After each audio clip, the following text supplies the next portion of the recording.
Salut tout le monde, le podcast d'aujourd'hui est présenté par FSA ULaval, la faculté des sciences et d'administration de l'Université Laval.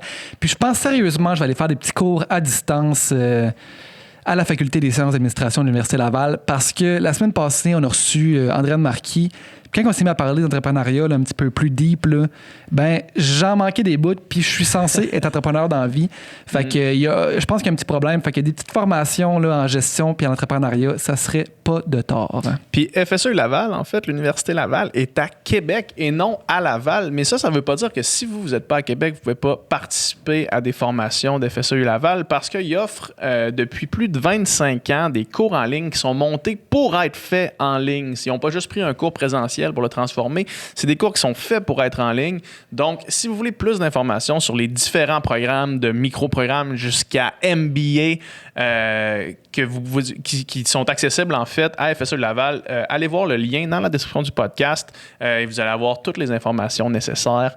Merci la gang de FSA Laval pour commanditer le podcast. Yeah!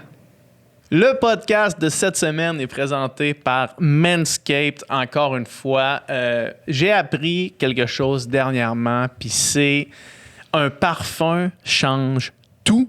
Moi, j'étais pas un gars qui portait les parfums. Je me suis fait souvent dire, mais tu vas voir, ça donne une petite touche. J'ai commencé à mettre le parfum Refined de Manscaped.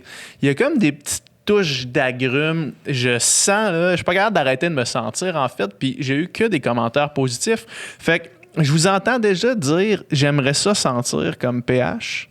Ben là, vous avez une opportunité en or. Fait que le parfum est disponible chez Manscaped, c'est mon coup de cœur maintenant. Sinon, moi, mon produit coup de cœur là, chez Manscaped, c'est leur nouveau produit pour les poils de nez. Parce que depuis qu'on a reçu Bob le chef sur le podcast ici, qui disait qu'il streamait les poils de nez puis que c'était vraiment important, je suis vraiment self-conscious de mes poils de nez puis j'haïs ça quand je les vois dépasser de mon nez. Je trouve pas ça beau puis ça m'énerve, mais avec ça, tu me rends ça dans le nez, tu te rends ça dans le nez, puis il n'y a plus aucun poil qui dépasse, t'as les narines clean, puis tout le monde le remarque, tout le monde me dit « t'as donc bien des belles narines ». C'est incroyable. Sinon, tous les produits Manscaped que vous connaissez déjà, le Lawn Mower 3.0 pour trimer ses bijoux de famille, comme on dit. L'instrument de tonte est par excellence. C'est trop fort, ça va tellement bien.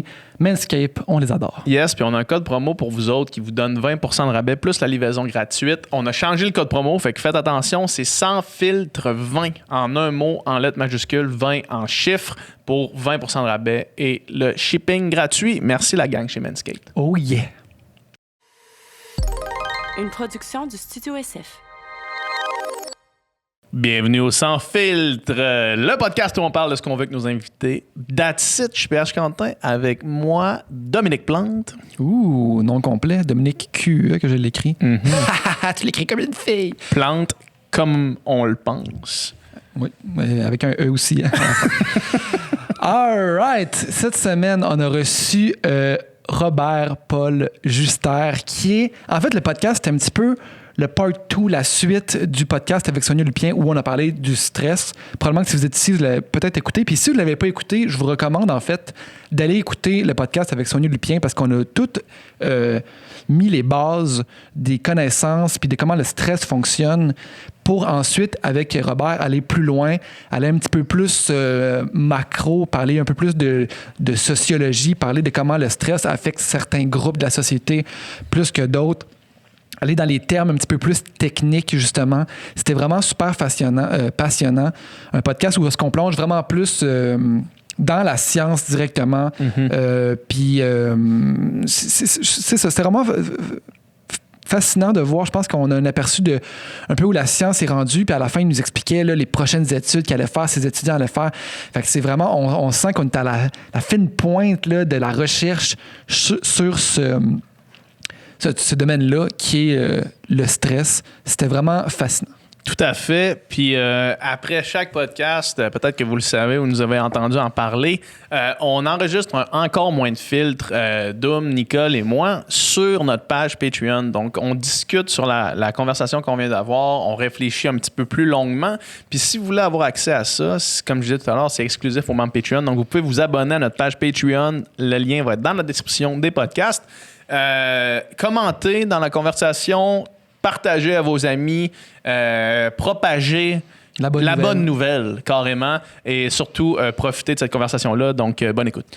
Stressez pas, faites du sport, tout va bien aller. Oh yeah.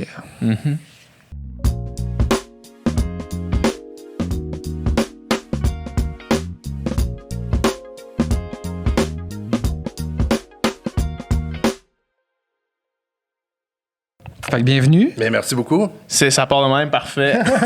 Bienvenue, merci beaucoup d'être là. On voulait faire une partie 2 un peu du podcast qu'on a fait avec Sonia parce que les gens l'ont vraiment, vraiment apprécié. Puis je pense que... Nous aussi. Hein. Nous aussi. Puis Sonia, comme on disait tantôt, est extraordinaire, là, vraiment. Vraiment. Puis le sujet aussi touche tout le monde. Presque. En fait, tout le monde produit des hormones de stress dans sa vie à un moment donné ou à un autre. Puis c'est un sujet qui est vraiment, je pense, important à savoir comment dealer justement avec ces hormones de stress-là, puis comment percevoir le stress. Je pense que c'était une des choses qui ressortait beaucoup du discours de Sonia, c'est d'arrêter de voir le stress comme quelque chose de négatif. Puis d'apprendre à le gérer, parce qu'on ne réussira jamais dans notre vie à se couper de toute source de stress. C'est impossible, là, même que c'est pas souhaitable, je pense. Là, En effet. Puis, donc, toi, tu as été un étudiant, finalement, de Sonia? Oui, donc j'ai passé 10 ans avec Sonia. J'ai commencé mon baccalauréat avec... Tu peux t'approcher juste un petit peu du micro. Là. Je la vois... Ou approcher le micro vers toi. Là. Voilà. Moi, j'ai la voix un peu comme un crapaud, donc... Tu peux le descendre un peu, il n'y a pas de typo, je vais le voir dans le visage. Oui, j'ai commencé comme bénévole au bac, puis après j'ai fait une maîtrise en neurosciences avec elle, puis après un doctorat. Puis ta maîtrise a porté exactement sur quoi? Donc au début, c'était vraiment le stress chronique et le vieillissement. Et après ça, c'était le stress chronique et l'épuisement professionnel. Puis à l'intérieur de ça, on s'est vraiment intéressé à comprendre les différences hommes-femmes, les différences de sexe, les différences de genre. Ouais. Qui est la question sur laquelle on s'est un peu laissé avec Sonia. Dans le fond, à la fin du podcast, on est arrivé sur ce terrain-là. Puis Sonia a dit, vous inviterez Robert, puis vous parlerez de ça. T'sais. Mais avant que peut-être qu'on saute à pieds joints dans ce sujet-là, comme on disait tantôt, peut-être que ça peut être intéressant de peut-être quelqu'un qui n'aurait pas écouté le podcast avec Sonia ou qui aurait besoin d'un rappel. Peut-être qu'on pourrait faire un espèce de tour des notions clés, mettons, qu'on a déjà peut-être mentionné avec Sonia, faire un genre de résumé, puis après ça, on pourra étendre la discussion sur des nouveaux territoires, mettons. Là, génial. Donc, juste pour commencer, Sonia Lupien est vraiment la reine du stress au Québec. C'est elle qui m'a formé. Toute sa carrière est vraiment dédiée à comprendre comment les hormones de stress, donc le cortisol, se manifestent chez du monde, des jeunes, des plus vieux. Puis le but, finalement, de toute cette recherche, c'est de comprendre les différences individuelles. Donc, qui est le plus vulnérable à développer des problèmes de stress et aussi qui est plus résilient.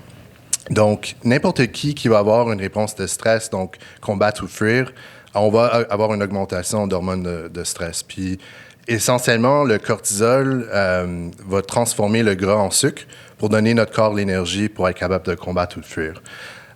Intéressant, il y a un concept théorique qui dit que les femmes n'aura peut-être pas nécessairement la réponse combattre ou fuir, ça serait plus une réponse de protection et affiliation, donc en anglais tend and befriend. Donc ça, c'est super intéressant qu'avec l'évolution, la réponse de stress serait peut-être différente entre les hommes et les femmes. OK. Mais donc le stress, essentiellement, c'est de l'énergie finalement. Exactement. C'est ça, c'est de l'énergie qui finalement qui est transformée, qui est comme un peu sécrétée dans le corps, puis qui doit être canalisé finalement. Exactement.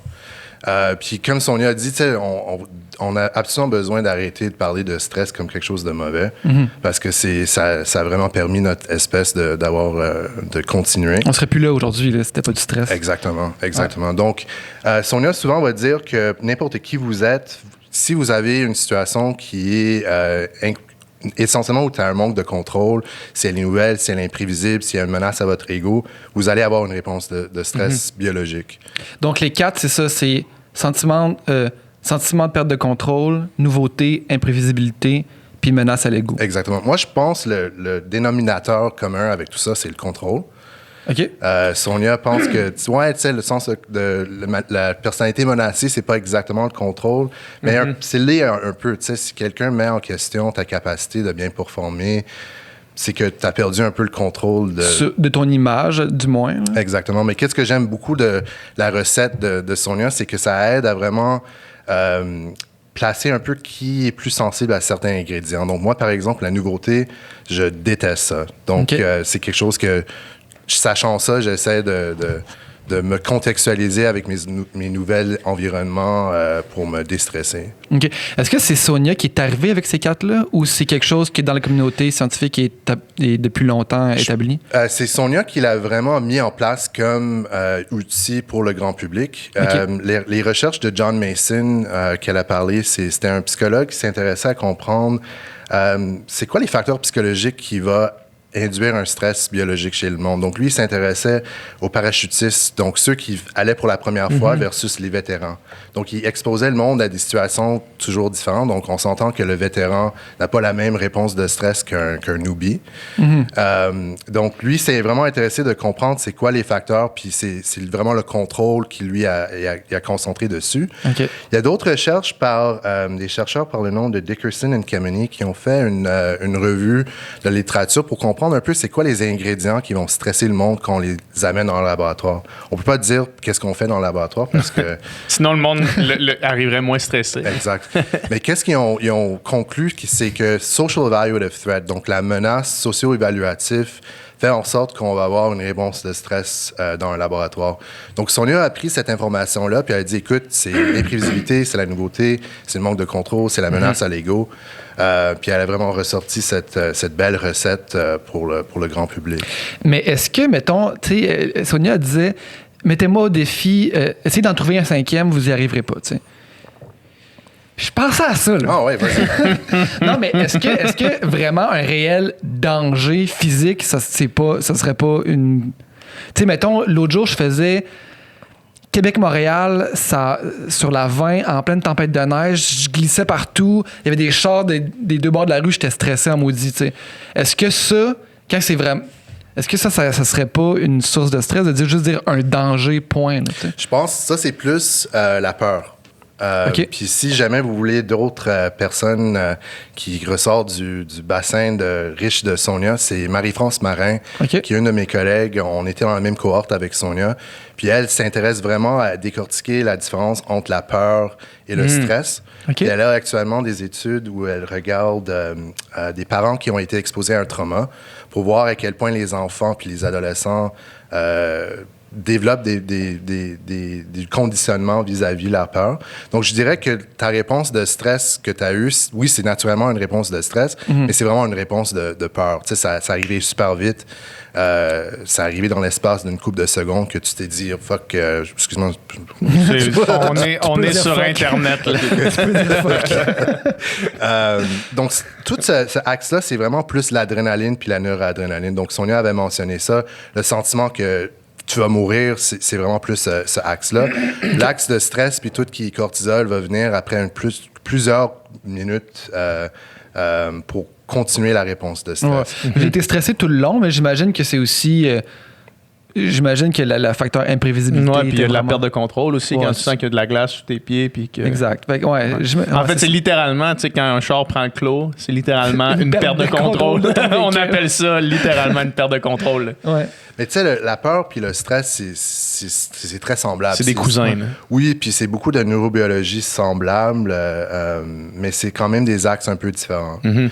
Puis tout qui est vraiment un stresseur physique, c'est comme ça qu'on a vraiment connu le concept du stress. Donc, un peu d'histoire. C'est un chercheur par le nom de Hans Selye à l'Université de Montréal. Il était à McGill avant, mais on va oublier ça. Lui, il s'intéressait à vraiment exposer tous des rats à des stresseurs. Il a commencé sa carrière vraiment avec plus les hormones sexuelles, puis il y avait un genre de cocktail qu'il voulait regarder en lien avec, je pense que c'était le vieillissement. Puis c'était un homme brillant, super productif. Je pense qu'il était nominé pour le Nobel, je pense 6 fois, il l'a jamais eu. Quand tu dis un cocktail, De quoi tu parles? C'était comme un genre de molécule ovarien. Je pense que c'était comme une version d'estrogène.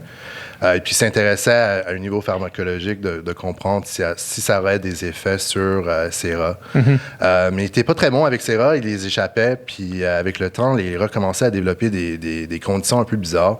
Puis, c'est avec cette recherche qu'il a vraiment créé le terme stress en biologie pour parler de vraiment comment n'importe quel stresseur physique non spécifique aurait une réponse qu'il appelait le General Adaptation Syndrome. Donc, le corps, au début, va avoir une augmentation d'hormones de stress, puis avec le temps, il va avoir une fatigue qui se passe. Donc, toute sa carrière était dédiée à vraiment comprendre comment le stress physique aurait un effet sur les hormones de stress. Puis c'est John Mason qui a pris ça en psychologie. Il a dit, écoute, je crois pas que c'est juste n'importe quelle situation qui va stresser le monde.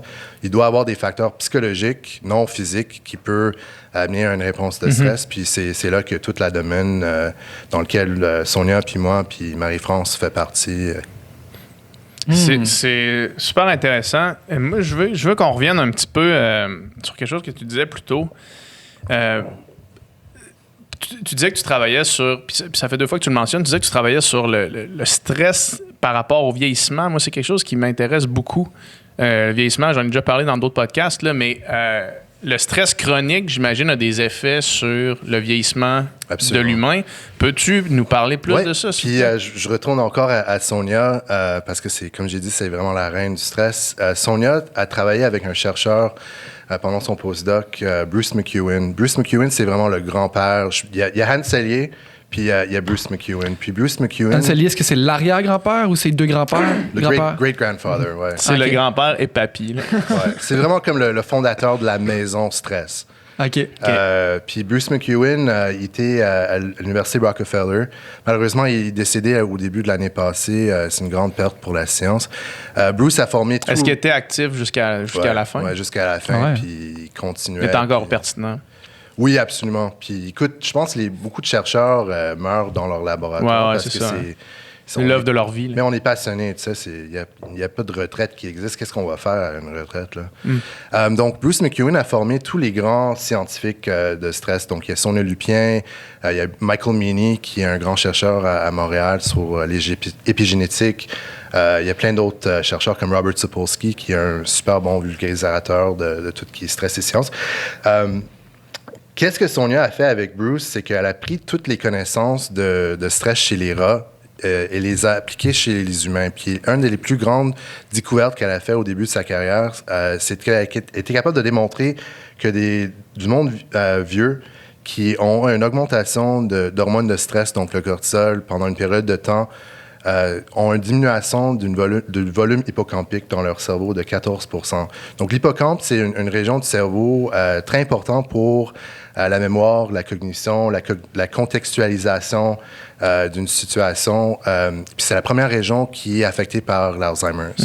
Donc, la relation entre le stress puis la démence était vraiment... ressorti de cette... Cette relation-là est ressortie de quelle façon? C'était quoi le constat? Donc, imagine que tu es Bambi dans la forêt, puis tu rencontres un ours. Tu as besoin d'avoir une réponse de stress, mais il faut aussi se souvenir où ce ours se trouve dans la forêt. Donc, cette région du cerveau, l'hippocampe, est impliquée dans toute cette contextualisation, mais aussi avec la régulation du stress. Donc, quand on a une réponse de stress, puis le cortisol circule un peu partout dans notre sang, ça retourne au cerveau, puis ça va activer, ça va interagir avec des récepteurs dans l'hippocampe. Puis l'hippocampe va actuellement fermer l'axe de stress. Donc, si tu es quelqu'un qui a été stressé chroniquement, puis ton hippocampe devient plus petit, ta capacité de fermer ta réponse de stress va être affectée. Puis qu'est-ce qui est super intéressant, c'est que l'hippocampe, Sonia faisait partie d'un réseau qui s'appelait le Hippocampal Mafia, parce que c'était la région dans le monde dans laquelle le monde se concentrait le plus dans le domaine de stress, parce que c'est une région vraiment dans le centre du cerveau, c'est assez facile à caractériser pour l'imagerie cérébrale, mais il y a d'autres régions. Donc, il y a l'amygdale qui est super important, le cortex préfrontal. Donc, où j'allais avec tout ça? Ben, mettons on parlait de longévité aussi, puis de comment ça affectait le vieillissement. C'est ça. Donc, cette découverte que Sonia a fait, écoute, ça a été une grande découverte pour la domaine. Puis, il y a beaucoup de monde qui s'intéresse à la relation entre le stress et la démence, mais c'est vraiment compliqué parce que dans certaines conditions reliées à la démence, souvent on va voir les niveaux de cortisol qui sont très, très élevés, mais il y a d'autres conditions où c'est très, très bas. Donc, c'est très difficile à comprendre c'est quoi l'interaction, c'est quoi le mélange de biomarqueurs qui va faire en sorte que quelqu'un va avoir des petits troubles cognitifs, mais qui va devenir Alzheimer's. Donc, le cortisol est vraiment... Qu'est-ce qui est vraiment important dans tout ça, c'est que les hormones de stress, c'est vraiment la première partie d'une réponse de stress, mais avec le temps, on va avoir un effet domino sur plein d'autres biomarqueurs. Donc, le cortisol va avoir un effet sur le système immunitaire. Le système immunitaire va avoir un effet sur nos cholestérols. Le cortisol est produit avec le cholestérol, donc on va chercher de la nourriture pour augmenter nos niveaux de cholestérol. Ça va augmenter notre glucose, ça va augmenter notre pression artérielle, on va mettre du gras. Donc, il y a toute cette constellation de changements qui se fait à un niveau biologique. Puis ça, c'est qu'est-ce que j'ai commencé ma carrière avec Sonia, de regarder tout ce réseau de biomarqueurs qui devient déréglé avec le temps. Puis ça, tous les points que tu viens de nommer, c'est des points, c'est des effets sur la santé qui sont négatifs, en fait. Puis, dans la perspective où est-ce que Sonia dit qu'il faut arrêter de voir le stress comme quelque chose de négatif, comment qu'on raccorde ces deux choses-là, en fait? Parce que, en fait, j'imagine que, comme on disait plus tôt, le stress a une fonction, ça c'est sûr.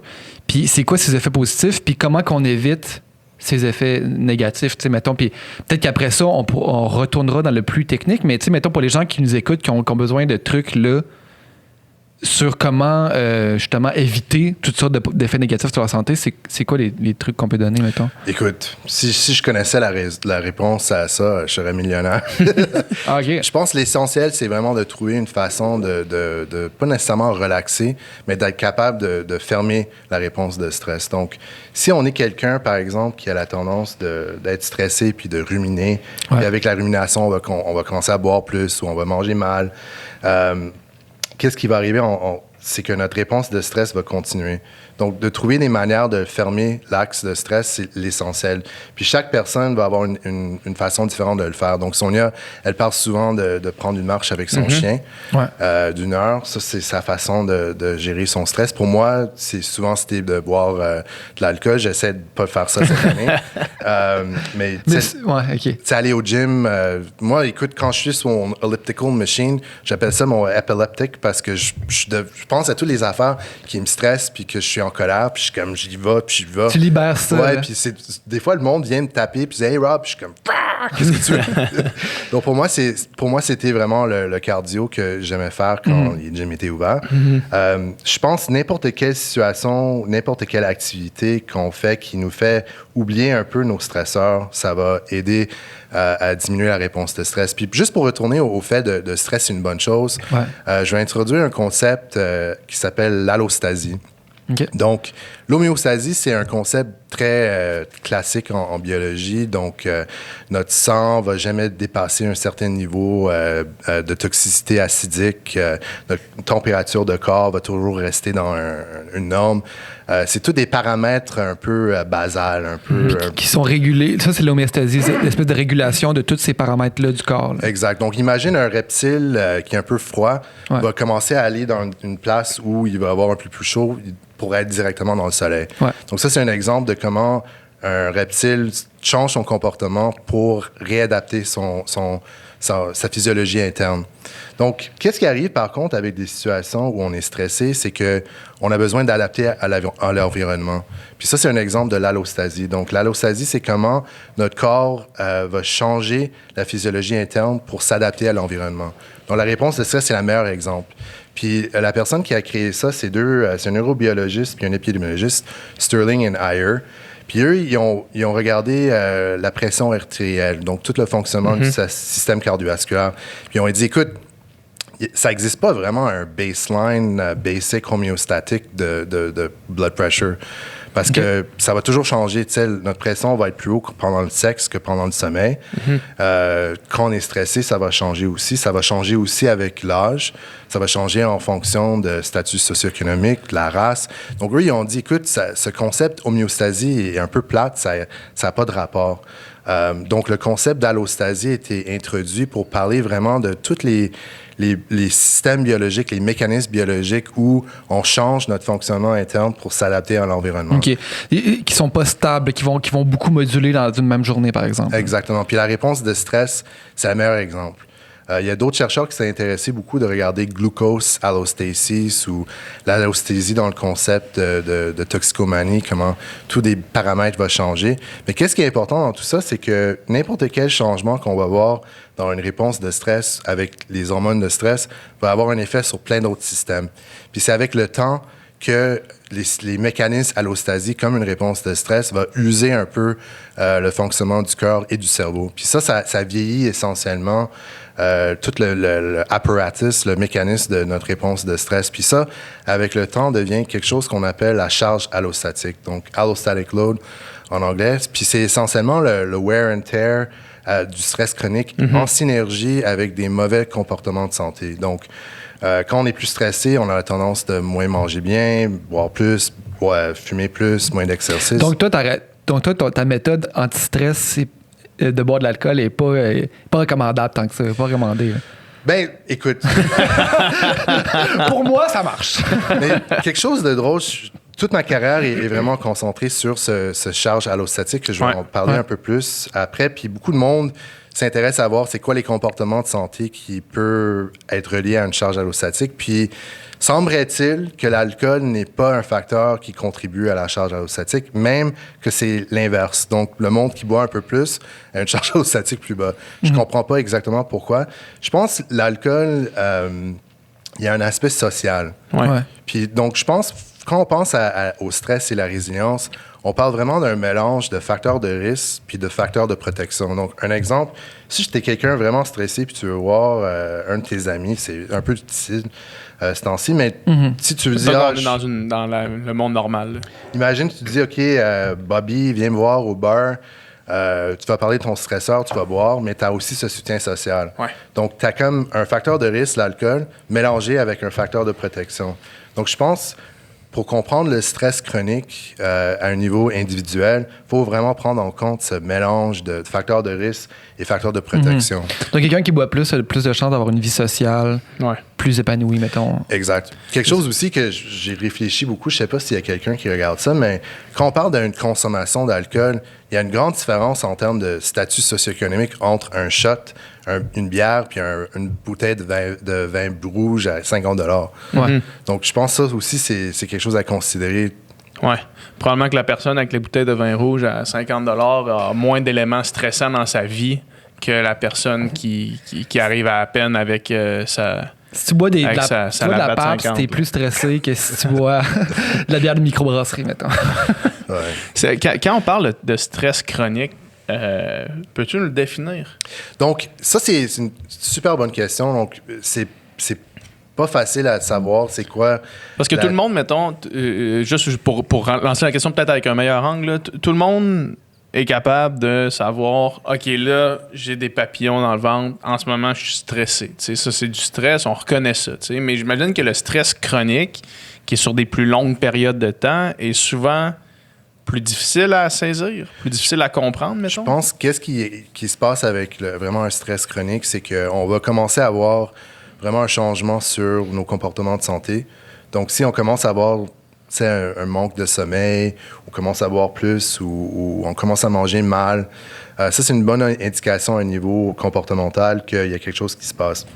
Maintenant, quand ça se rend à un niveau vraiment physique, on commence à avoir des symptômes reliés au stress, puis ça peut être n'importe quoi. Ça peut être des problèmes de peau, ça peut être un système immunitaire affaibli, ça peut être de la pression artérielle augmentée, et aussi tout ce qui est psychologique. Donc, si on commence à trouver qu'on n'est pas capable de fonctionner de la même manière qu'auparavant, ça, c'est une très bonne indication qu'on est dans un stress chronique. Puis, quand on pense à la santé mentale, la majorité de conditions psychologiques, psychiatriques, un des critères essentiels pour être considéré comme une maladie, c'est avoir un fonctionnement diminué. Donc, être incapable de fonctionner de la façon qu'on le faisait auparavant. Puis, tu sais, c'est encore une fois pour reprendre l'idée que quand il y a un stress direct, immédiat, tu es capable de trouver la source rapidement. Mais quand tu commences à remarquer tous ces changements-là que tu as notés, que ce soit physique, que ce soit comportemental, que ce soit psychologique, pour réaliser que tu es en période de stress chronique, j'imagine, comment est-ce qu'on est capable de trouver la raison, en fait, la cause de ce stress? Généralement, c'est jamais juste une cause. Ouais. À part d'une situation traumatique, c'est généralement une accumulation. Puis je pense que la COVID est tellement un exemple d'une accumulation de stresseurs, puis d'adaptation, puis de maladaptation.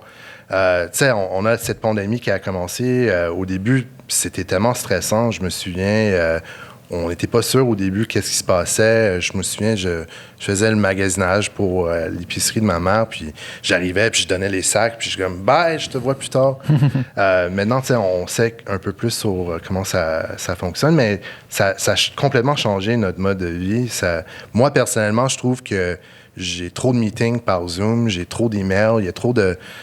On veut avoir ce contact social, mais ça fait en sorte qu'il y a comme une accumulation de stresseurs qui se passent. Puis je pense pour vraiment être dans une situation de savoir c'est quoi la source de notre stress, faut vraiment prendre un time out puis de vraiment évaluer quelles sont les choses qui me permettent de bien réussir mes tâches, puis qu'est-ce qui les empêche. Donc moi, personnellement, c'est l'email. J'ai besoin de trouver des meilleures stratégies pour gérer ça. C'est sûr que je peux être plus discipliné, mais ça reste quand même qu'on vit dans une époque où on est conditionné d'être un peu responsif. Mm-hmm. Donc, tu sais, Twitter, Facebook, Instagram, c'est tout bloup, bloup, bloup. Tu reçois un son. On est toujours un peu dans cette mode. Ouais. Puis à moins que tu synchronises pas ton cellulaire avec tes boîtes à courriel, tu reçois tes courriels de travail sur ton cellulaire quand il est rendu 8 heures le soir, là, tu sais.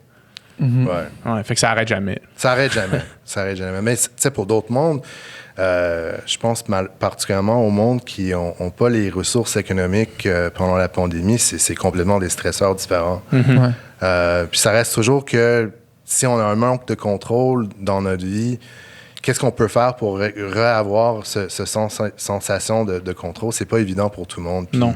Je pense malheureusement la pandémie a vraiment démontré à quel point on a des égalités, pas seulement au niveau économique, mais des égalités de genre, de race, ethnicité. Mm-hmm. Donc, je peux pas vraiment répondre complètement parce que je pense que l'essentiel, c'est de vraiment faire l'introspection, de comprendre quelles sont les sources de nos stresseurs, mais aussi d'avoir un peu de compassion, particulièrement dans la situation actuelle. On va pas être parfait, on va faire plein d'erreurs, mm-hmm. on va boire trop, on va manger mal. D'être capable de se dire, OK, ça va. Mm-hmm. Je vais donner un exemple. La semaine passée, c'était le vendredi soir, j'étais chez ma mère. C'était la fin de la première semaine de travail. Je me suis dit, du vin, ça va faire du bien. Puis, tu sais, je me sentais super coupable après. Mais, whatever, tu sais, mm-hmm. c'est pas la fin du monde. Vraiment pas, ouais. Non, c'est ça. Puis, mais tu sais, ce que tu dis, Sonia parlait de carrément le mettre sur papier. Tu sais, quand, mettons, justement, t'es dans ton lit, puis t'es pas capable de dormir, t'as l'hamster qui tourne, tu sais, puis t'es en rumination de... C'est ça le mot, rumination? Oui, absolument. Right? C'est comme les vaches avec... Ouais, c'est ça, tu sais, de tourner toujours les mêmes pensées dans la tête, mais de vraiment faire l'exercice des mettre sur papier, tu sais, des écrire, puis après ça, des déconstruire avec les 4, je sais pas comment t'appelles ça, là, les 4 facteurs de stress. Puis juste l'action de faire ça, j'imagine, va te donner un petit peu plus de sentiment de contrôle sur ta situation, puis il va probablement t'aider aussi à déléguer cette partie-là de ton cerveau sur la feuille, puis après ça, de moins y penser un peu. Exactement. Puis ça vient... il y a vraiment des stratégies d'adaptation, donc en anglais, on dit coping strategies, qui sont plus positives que d'autres. Donc, l'évitement, blaming self, donc dire « c'est toute ma faute », wishful thinking, qui est tout « la pandémie va magiquement... » Ça va bien aller. Ça va bien aller. C'est tout oui, ça peut fonctionner comme stratégie d'adaptation, mais c'est pas fantastique. C'est pas durable aussi, non, ça va te revenir en pleine exactement. face.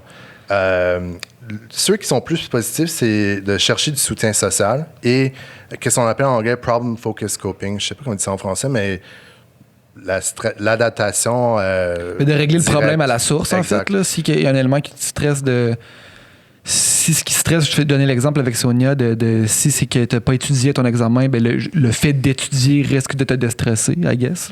Oui, c'est une bonne.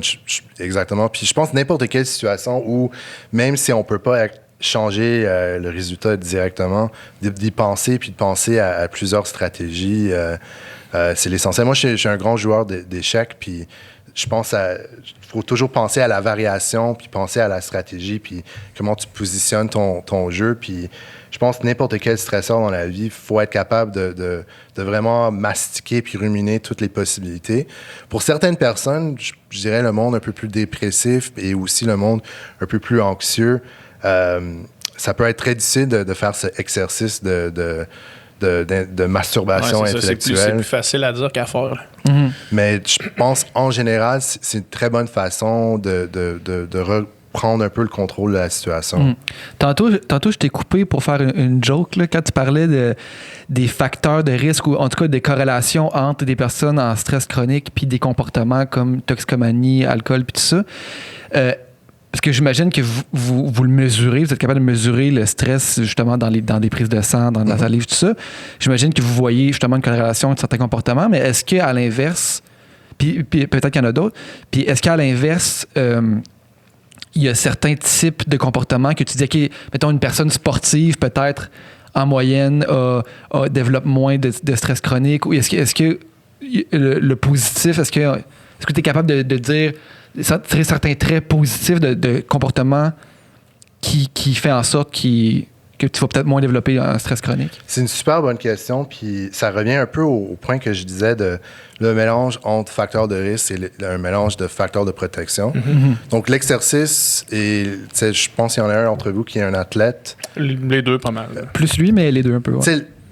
D'être physiquement actif, c'est sûr que c'est bon pour la santé, mais ça peut aller à l'extrême où ça peut avoir un effet sur notre corps, puis user, puis stresser. À un point extrême, ouais. Donc, je pense que n'importe quel comportement de santé, même le sommeil, si on dort trop, c'est comme même être aussi pire que pas dormir assez. Ouais. Tout est un peu un balance. Mais j'imagine qu'il y a plus de monde qui souffre de faire pas assez de sport puis de pas assez dormir que de trop, là, exact. En général. Exact.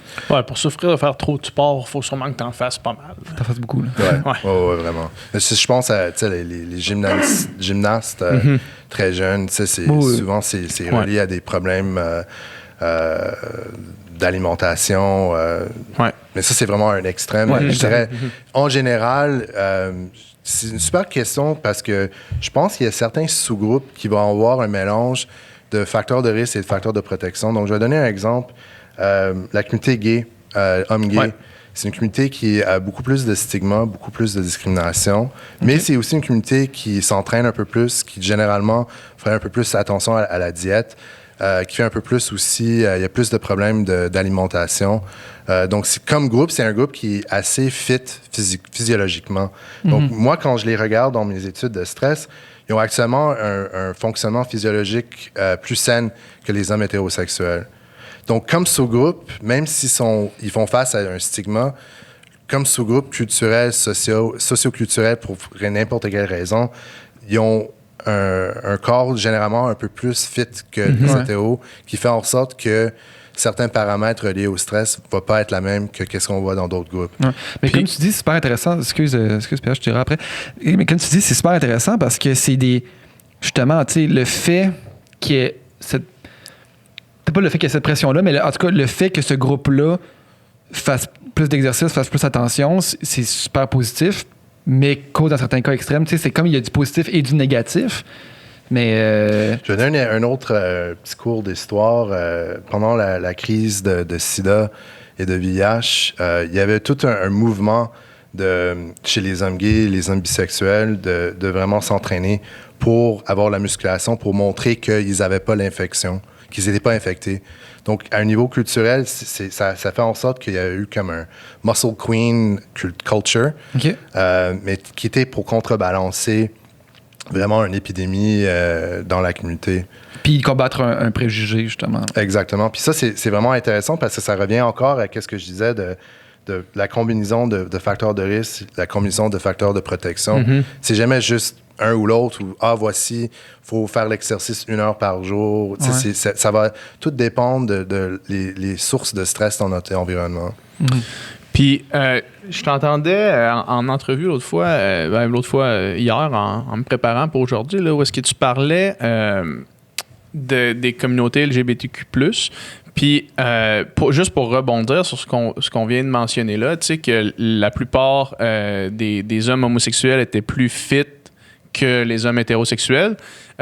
Puis j'imagine qu'à l'intérieur du groupe hommes homosexuels, il y a plusieurs autres facteurs de stress, mais tu disais dans l'entrevue que j'ai entendue que un des grands différenciateurs, c'était le coming out. Exactement. Une fois que le coming out, avant le coming out et après le coming out. Puis admettons qu'on se penche un petit peu là-dessus, peut-être qu'on parlera plus de ça un petit peu plus tard aujourd'hui, là, mais les hommes homosexuels, après le coming out versus hommes hétérosexuels, quelles semblent être les corrélations puis les différences entre ces groupes-là au niveau du stress puis des facteurs de stress? Donc, chez la communauté LGBTQ+, le processus du coming out, c'est souvent très, très long. Mm-hmm. Donc, en général, n'importe qui a des fantasmes sexuels pour le même sexe, il va y avoir un espace de 5 ans où la personne va y réfléchir, même avant d'avoir eu l'acte. Donc, il y a toute cette période de temps où la personne peut être en détresse, puis après, de ça, c'est pas nécessairement de ne pas vouloir sortir du placard, c'est du questionnement à l'interne. Là, exactement. Moi, je suis un homme gay, puis j'ai su quand j'avais 10 ans que j'étais gay. Mon père était un peu hyper masculin, donc je cachais ça. C'était de l'âge de 10 ans à 14 ans, c'était difficile. J'ai eu beaucoup de problèmes de santé mentale. Mais je pense que tout ce processus a fait en sorte que j'ai subi un stresseur que la majorité du monde n'ont pas fait face. Mm-hmm. Donc, ça m'a aidé à développer un peu de résilience. Mon coming out n'était pas super facile, mais là aussi, ça a pris du temps. Donc, je pense à beaucoup de monde qui ont fait ce parcours. Ça fait en sorte qu'ils ont un stresseur unique qui est spécifique à leur identité. Pour le monde transgenre et non-binaire, c'est souvent 2 fois un coming out. Donc, le coming out pour leur orientation sexuelle, puis des fois aussi... Pour leur genre. Exactement. Puis pour la communauté LGBTQ+, un des plus grands stresseurs, c'est d'accepter que tu es une minorité sexuelle ou de genre et de faire le coming out. Donc, je pense qu'est-ce qui se passe avec le monde qui ont ce processus, ça aide à développer un peu de résilience. Puis je pense que c'est ça, en effet, que je suis en train de voir avec la recherche que j'ai faite pendant mon doctorat avec Sonia. Donc, je me souviens la journée où Sonia m'a accepté de prendre dans son labo, j'avais parlé avec une de ses collègues de comment je voulais faire une étude de stresser les gays pour voir quelle serait leur réactivité. Ça, c'est un bon pitch de projet, là. J'aimerais rentrer dans votre labo pour stresser les gays. C'était essentiellement ça. Puis Sonia n'a pas accepté au début. Elle a dit, écoute, mon petit gars, on va commencer ça tranquillement. Donc, établissement, épuisement professionnel. Puis un jour, elle m'a dit, écoute, Rob, j'ai plein d'étudiants cet été. Je sais pas qu'on va faire. On va faire ton petit étude gay. Mm. Puis écoute, ça a ouvert toute une porte de recherche parce qu'à l'époque, tout qui était hormones de stress, biologie de stress, dans le milieu de tout qui était LGBTQ+, c'était tout dans le contexte du VIH puis la sida. Ouais. Puis je voulais éviter ça. L'autre aussi, c'était pour tout un domaine de recherche qui essaie de comprendre pourquoi le monde était gay ou pourquoi le monde était transgenre pendant les années 80. Puis ça aussi, ça m'intéressait un peu moins parce que qu'est-ce que ça fait pour la communauté de savoir ça exactement? Mm-hmm. Parce que si on sait que c'est purement biologique ou c'est purement l'environnement, qu'est-ce que ça va faire pour nous? Donc, tout ça pour dire que je me suis intéressé à cette question, puis on a fait une étude où on a stressé la communauté LGB. Puis on a trouvé que, en général, quand on stresse le monde dans le laboratoire, les hommes réagissent plus fort en termes de production de cortisol. Donc, tout le monde, si on est pour être stressé là et maintenant, si on prend un échantillon de salive, ça va prendre environ 20 minutes pour voir un pic en cortisol. Puis nous, qu'est-ce qu'on fait dans le laboratoire? C'est qu'on amène le monde, on les fait calmer, on prend des échantillons de salive avant le stresseur, puis après le stresseur. Puis nous, notre but, c'est de voir à quel point ils réagissent, puis à quel point ils sont capables de se calmer le pompon une fois que le stresseur n'est plus là. Donc, on parle de reactivity puis recovery.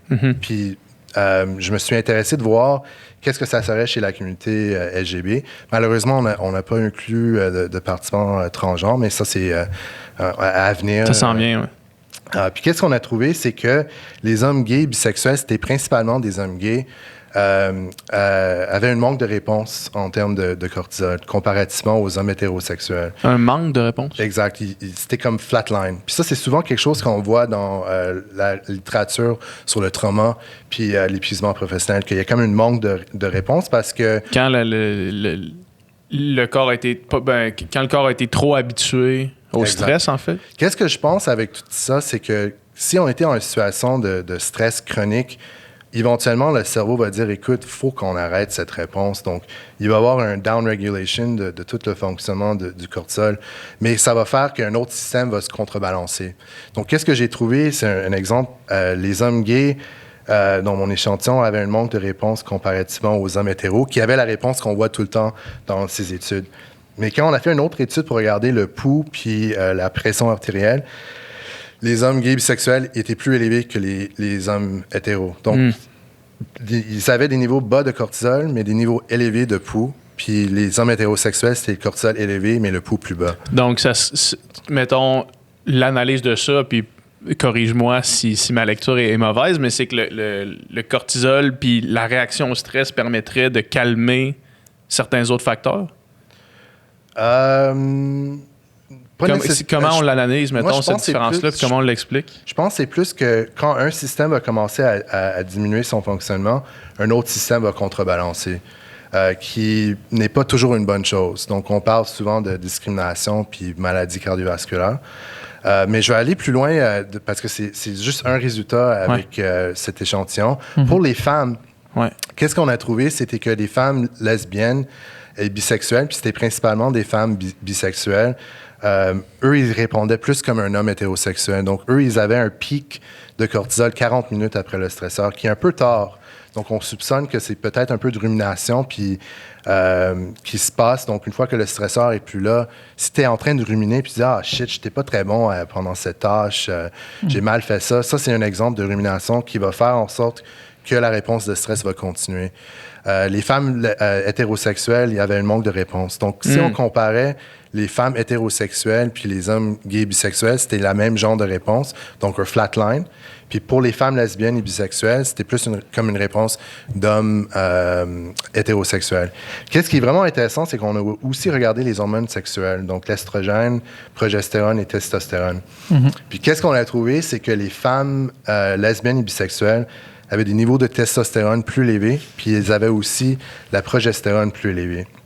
Puis ça, c'est vraiment intéressant parce que cette augmentation d'hormones sexuelles était reliée à un cortisol plus élevé. Puis ça, c'est quelque chose de vraiment intéressant parce que pendant une période de temps, dans les années 80, beaucoup de monde s'intéressait à voir c'est quoi le profil biologique qui pourrait expliquer pourquoi quelqu'un est gay ou lesbienne. Puis c'était un peu débunké parce que c'était pas... Il y avait trop de variabilité. Des fois, c'était des niveaux trop élevés, trop bas. Mais en général, qu'est-ce qui a été trouvé pour un tiers des études? C'était pour les femmes lesbiennes et bisexuelles, il y avait des androgynes plus élevés. Donc, la testostérone était souvent plus élevée. Mais un de mes collègues pendant mon postdoc à Columbia, c'est Heino Meyer-Balberg.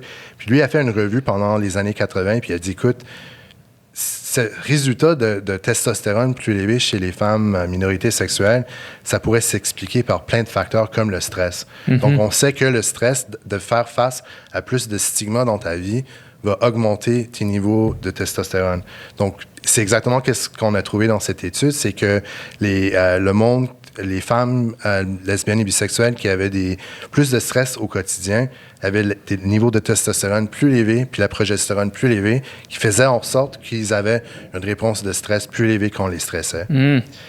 Puis, si on prend ce concept-là puis qu'on dit que faire face à du stigma, avoir plus de facteurs comme ceux-là, si on prend d'autres minorités comme les différentes ethnies qui sont minoritaires, est-ce que ça a été testé aussi? Oui, c'est beaucoup de recherches qui s'intéressent à regarder la discrimination. Puis c'est assez semblable à ce qu'on commence à voir chez la communauté LGBTQ+, mais c'était plus axé sur le fonctionnement cardiovasculaire. Puis il y a un plus grand risque de maladies cardiovasculaires chez les minorités de race et d'ethnicité, particulièrement la communauté afro-américaine qui ont malheureusement beaucoup plus de stigma, puis il y a aussi plus de recherches qui étaient faites chez eux.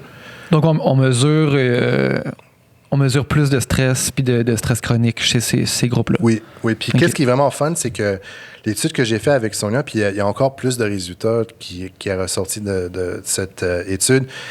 C'était une des premières études qui a vraiment regardé les hormones de stress en lien avec l'orientation sexuelle. Juste pour revenir au point du coming out, si on était pour regarder le résultat des hommes gays bisexuels qui avaient un manque de réponse de cortisol, du niveau de pression, le pouls plus élevé, on dirait peut-être que c'est un profil maladaptif, mais quand on a regardé la psychologie avec des questionnaires, on avait des questionnaires de dépression, épuisement professionnel et anxiété, puis on a trouvé même que les hommes gays bisexuels étaient moins déprimés que les hommes hétéros, qui était vraiment un résultat, on ne s'attendait pas à ça. Comment est-ce qu'on l'explique? Mais je pense que c'est un biais de sélection. Donc, le monde qui a participé à mon étude, on s'entend, c'est du monde qui ont venu à l'hôpital Louis H. Lafontaine 2 fois, 50 $ comme rémunération. Ils ont saigné, ils ont pissé, ils ont craché pour la séance. On les a stressés, ils ont complété 30 questionnaires. Écoute, c'était vraiment... je les remercie encore. C'était au moins du monde qui était assez confortable avec eux-mêmes de se présenter puis de participer à la recherche. Puis quand on a fait une analyse de voir qui a fait complètement leur coming out à leur famille puis à leurs amis, qui était la majorité des hommes gays bisexuels, eux, ils avaient des niveaux de cortisol plus bas pendant toute la journée. Donc, on peut mesurer le cortisol dans un laboratoire où on stresse le monde. Mais on peut aussi le mesurer au quotidien avec des échantillons qu'on voit à la maison. Puis, qu'est-ce qui est intéressant, c'est que quand on se lève au matin, on a une réponse de stress normale. Ça s'appelle le Cortisol Awakening Response. C'est pas vraiment un stresseur, c'est juste notre système qui est activé. Puis, ça montre encore pourquoi le stress est bon. Il faut avoir une augmentation de cortisol pour être capable d'être cognitivement là, pour commencer notre journée, pour activer notre métabolisme. Puis qu'est-ce qu'on a trouvé, c'est que les LGB de notre échantillon qui avaient complètement sorti du placard avaient des niveaux de cortisol un peu plus bas dans le matin comparé à ceux qui n'avaient pas complètement fait leur coming out. Puis quand on allait un niveau plus loin avec une prise de sang, on s'est intéressé à regarder tout un bilan de biomarqueurs. J'ai mentionné au début la charge allostatique. C'est vraiment mon dada. Toute ma recherche s'intéresse à cet index. Puis qu'est-ce que c'est essentiellement? C'est un index de fonctionnement physiologique. Donc, au lieu de juste regarder le cortisol, on s'intéresse à voir le cholestérol, le triglycéride, la pression artérielle, la glucose, l'insuline, le système immunitaire, nos facteurs de coagulation. Donc, on a eu un bilan de 20 biomarqueurs. C'était une étude assez chère. Puis, qu'est-ce qu'on a créé? C'est avec cette charge allostatique, ça représente le nombre de biomarqueurs chez une personne qui sont un peu déréglés. Puis, qu'est-ce qu'on a trouvé? C'est que les hommes gays bisexuels avaient une charge allostatique plus bas que les hommes hétérosexuels. Puis, c'était vraiment pas un résultat qu'on s'attendait, mais ça s'expliquait que c'était vraiment un groupe, on pense, qui était résilient. Donc, les individus qui sont venus étaient des individus qui, parmi ce groupe-là, étaient peut-être favorisés, là, peut-être ils avantagés plus leur situation. Exactement. par rapport à la moyenne de ce groupe. Donc, tu penses que c'est peut-être pas nécessairement une vérité que de dire que, mettons, en général, les hommes gays seraient moins stressés ou moins... Puis on a eu vraiment un tour de médias. Stephen Colbert a même a dit... le spin, c'était comme « Gay men are less stressed out than straight men ». Je suis comme « Non, c'est pas ça le résultat. » C'est pas si simple que ça. Non, c'est parce que il y avait vraiment une analyse between groups qui était hétérosexuel comparé au LGB. Puis après, une analyse within groups qui était LGB sorti du placard ou non. Donc, c'est difficile à expliquer tout ça aux médias. Mais, à Stephen Colbert. Mais Stephen Au chercheur de a Stephen pris Colbert. ça, puis c'était tellement drôle parce que c'était publié dans un journal Psychosomatic Medicine, qui est un nom un peu, ça fait un peu comme « Ouh, c'est tout dans ta tête ». Puis la journée même, la société du journal avait un vote pour changer leur nom parce qu'ils trouvaient peut-être on devrait être bio-behavioral ou bio-psychosocial. Puis Stephen Colbert, il amène l'étude puis il dit « This is a wonderful publication published in Psychosomatic Medicine ». Which is a wonderful publication where with the print version, an online version, and the version all in your head. Puis il a continué à dire, écoute, cette étude était faite au Canada, donc on doit attendre que cette étude se fasse avec des vrais humains. Mais c'est exactement ça que j'ai fait pendant mon postdoc. Je me suis intéressé de voir est-ce que les résultats seraient semblables aux États-Unis. Puis qu'est-ce que j'ai fait au Canada? C'était un petit échantillon de 87 personnes. C'était quand même une étude très chère, mais ça reste qu'on était limité avec le monde qu'on pourrait prendre. Donc j'ai fait une collaboration avec des chercheurs à l'Université de California, en Los Angeles, qui avaient accès à des données de 13 000 Américains. Puis on était capable de calculer la charge allostatique. Puis qu'est-ce qu'on a trouvé? C'était encore la même chose. Les hommes gays avaient une charge allostatique plus bas que les hommes hétérosexuels, mais parce qu'on avait un plus large échantillon, on était capable d'avoir plusieurs groupes d'orientation sexuelle. Donc, on avait hétérosexuels, bisexuels, homosexuels, mais on avait un autre groupe qui est super intéressant, mostly heterosexuals. Donc, ceux qui ne sont pas vraiment bisexuels, pas complètement hétéros parce qu'ils ont eu des expériences. Puis, qu'est-ce qu'on a trouvé? C'est que chez les bisexuels, c'était les hommes bisexuels qui avaient une charge allostatique plus élevée que tous les autres groupes. Puis ça, c'est intéressant parce que être bisexuel, c'est d'être un groupe majoritaire d'un groupe minoritaire qui ne reçoit pas les mêmes ressources de soutien. Souvent, les hommes gays vont souvent dire « Ah, c'est un tapette qui ne peut pas choisir. C'est un peu... Malheureusement, il y a énormément de préjugés contre la communauté bisexuelle. Donc, ça pourrait s'expliquer à ce niveau-là. Mais l'autre explication, c'est que, comme j'ai dit auparavant, les hommes gays ont comme culture... Ils font un peu plus attention à leur diète, à leur alimentation. Puis tous les biomarqueurs qu'on regardait, c'était cholestérol, index de masse corporelle, pression artérielle. Donc, ça pourrait s'expliquer. De l'autre côté, les femmes... C'est fascinant à quel point tout est tellement multifactoriel que c'est dur de mettre le doigt sur exactement c'est quoi la cause de tout ça. Excuse, je ne vais pas te couper. Non, il n'y avait pas de problème. Je pourrais juste continuer de parler. On n'a pas trouvé de différence chez les femmes. Dans mon étude avec Sonia, avec les Montréalais, ni avec l'étude avec les Américains. Pas de différence chez les femmes. En lien avec l'orientation sexuelle. Donc, oui, il y a la petite variation en termes de leur charge allostatique, mais on n'a pas trouvé de différence basée sur l'orientation sexuelle. Puis ça, je pense qu'on a besoin d'aller plus loin dans l'avenir pour comprendre plus d'autres facteurs de stigma à part. Donc, tout ça, c'est des études où on regarde des groupes. Mais chaque groupe a vraiment un contexte de facteurs psychosociaux puis de comportements qui sont assez uniques, qu'on n'est pas capable de vraiment regarder dans une grosse enquête un peu superficielle. Mais donc, l'étude qui a été faite aux États-Unis, il y a un échantillon qui est assez gros et assez varié pour qu'on soit assez certain des résultats, finalement. Oui. Mais ça pose la question, qu'est-ce qui explique ça? Donc ça, c'est un peu le mélange entre la santé publique, qui souvent va avoir des grosses enquêtes, des gros échantillons, mais qui va manquer un peu le raffinement. La précision. Donc ça prend du monde en neurosciences comme moi, comme Sonia, qui complimente un peu les résultats avec une compréhension plus au niveau mécanisme de qu'est-ce qui se passe chez l'individu et aussi à un niveau biologique. Mais quand on parle mettons, de dépression, d'anxiété, est-ce que les minorités sexuelles en vivent davantage ou on le remarque pas? Donc, généralement, qu'est-ce qu'on voit dans la littérature de santé publique, la littérature psychologique, c'est qu'il y a plus de stigma chez la communauté LGBTQ+. Donc plus de ce type de troubles de santé mentale là. Exact. Okay. Exactement. Sur les questionnaires, plus de dépression, plus d'anxiété, plus de toxicomanie.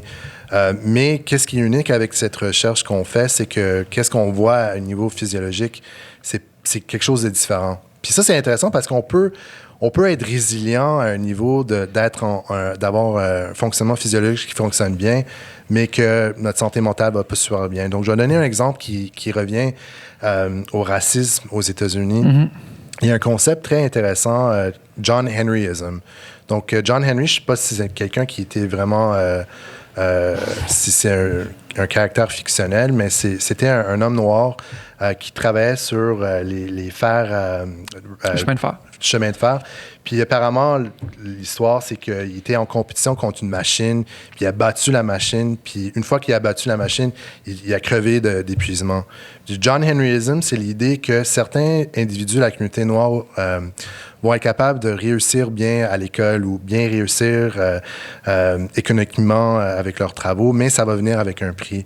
Puis il y a un chercheur par le nom de Brody qui s'est vraiment intéressé de voir un mélange de succès académique, symptomatologie psychiatrique et charge allostatique. Puis qu'est-ce qu'il a trouvé chez des adolescents noirs dans des quartiers un peu défavorisés, c'est que ceux qui avaient moins de symptômes externalisés, donc moins de délinquance, moins de colère, qui réussissaient bien à l'école, avaient une charge allostatique plus élevée. Mm-hmm. Donc c'est un exemple de comment resilience can sometimes be skin. Mm-hmm. Ça dépend vraiment du contexte. Comment il a dit ça dans l'article? Resilience is resilience skin deep. Ça, c'était la question qui est demandée. Puis, on pourrait imaginer comment ça se manifeste chez d'autres communautés minoritaires, mais aussi le concept d'intersectionnalité est très important. Ouais. Donc, être une femme noire, lesbienne, c'est un mélange d'identité. 3 stigmas. Un à côté de l'autre. Là. Exactement. Puis on en parle beaucoup d'intersectionnalité. C'est un concept qui est venu un peu de contre-courant féministe où une femme noire trouvait que à l'époque, le féminisme était très blanc. Mm-hmm. Puis ça prenait pas en compte le contexte de race et d'ethnicité. Mm-hmm. Puis c'est vraiment le mélange d'identité. Puis je vais juste retourner à mon résultat de sortir du placard. Puis au moins dans un échantillon de Montréalais, on trouve que sortir du placard était relié à des niveaux de cortisol plus bas et aussi une santé mentale plus forte. Donc moins d'anxiété, moins de dépression et moins d'épuisement professionnel. Il y a un autre groupe qui a fait une étude avant moi aux États-Unis, au Arizona, qui est quand même un État un peu redneck. Mm-hmm. Puis ils ont trouvé que les hommes qui avaient sorti du placard au travail avaient plus de problèmes de santé mentale et des niveaux de cortisol plus élevés. Mm. Donc voilà, même groupe de personnes, mais géographiquement, sont dans un autre endroit. Californie versus Arizona, finalement. Exact.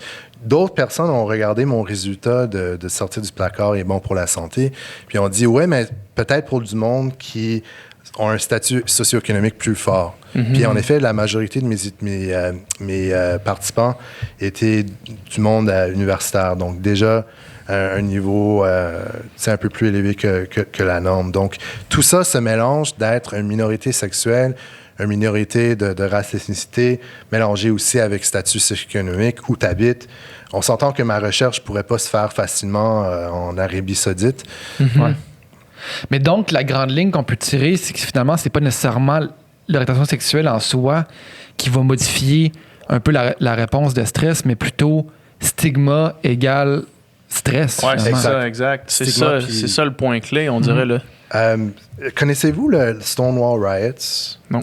Donc, Stonewall Riots, je crois que c'était en 1969.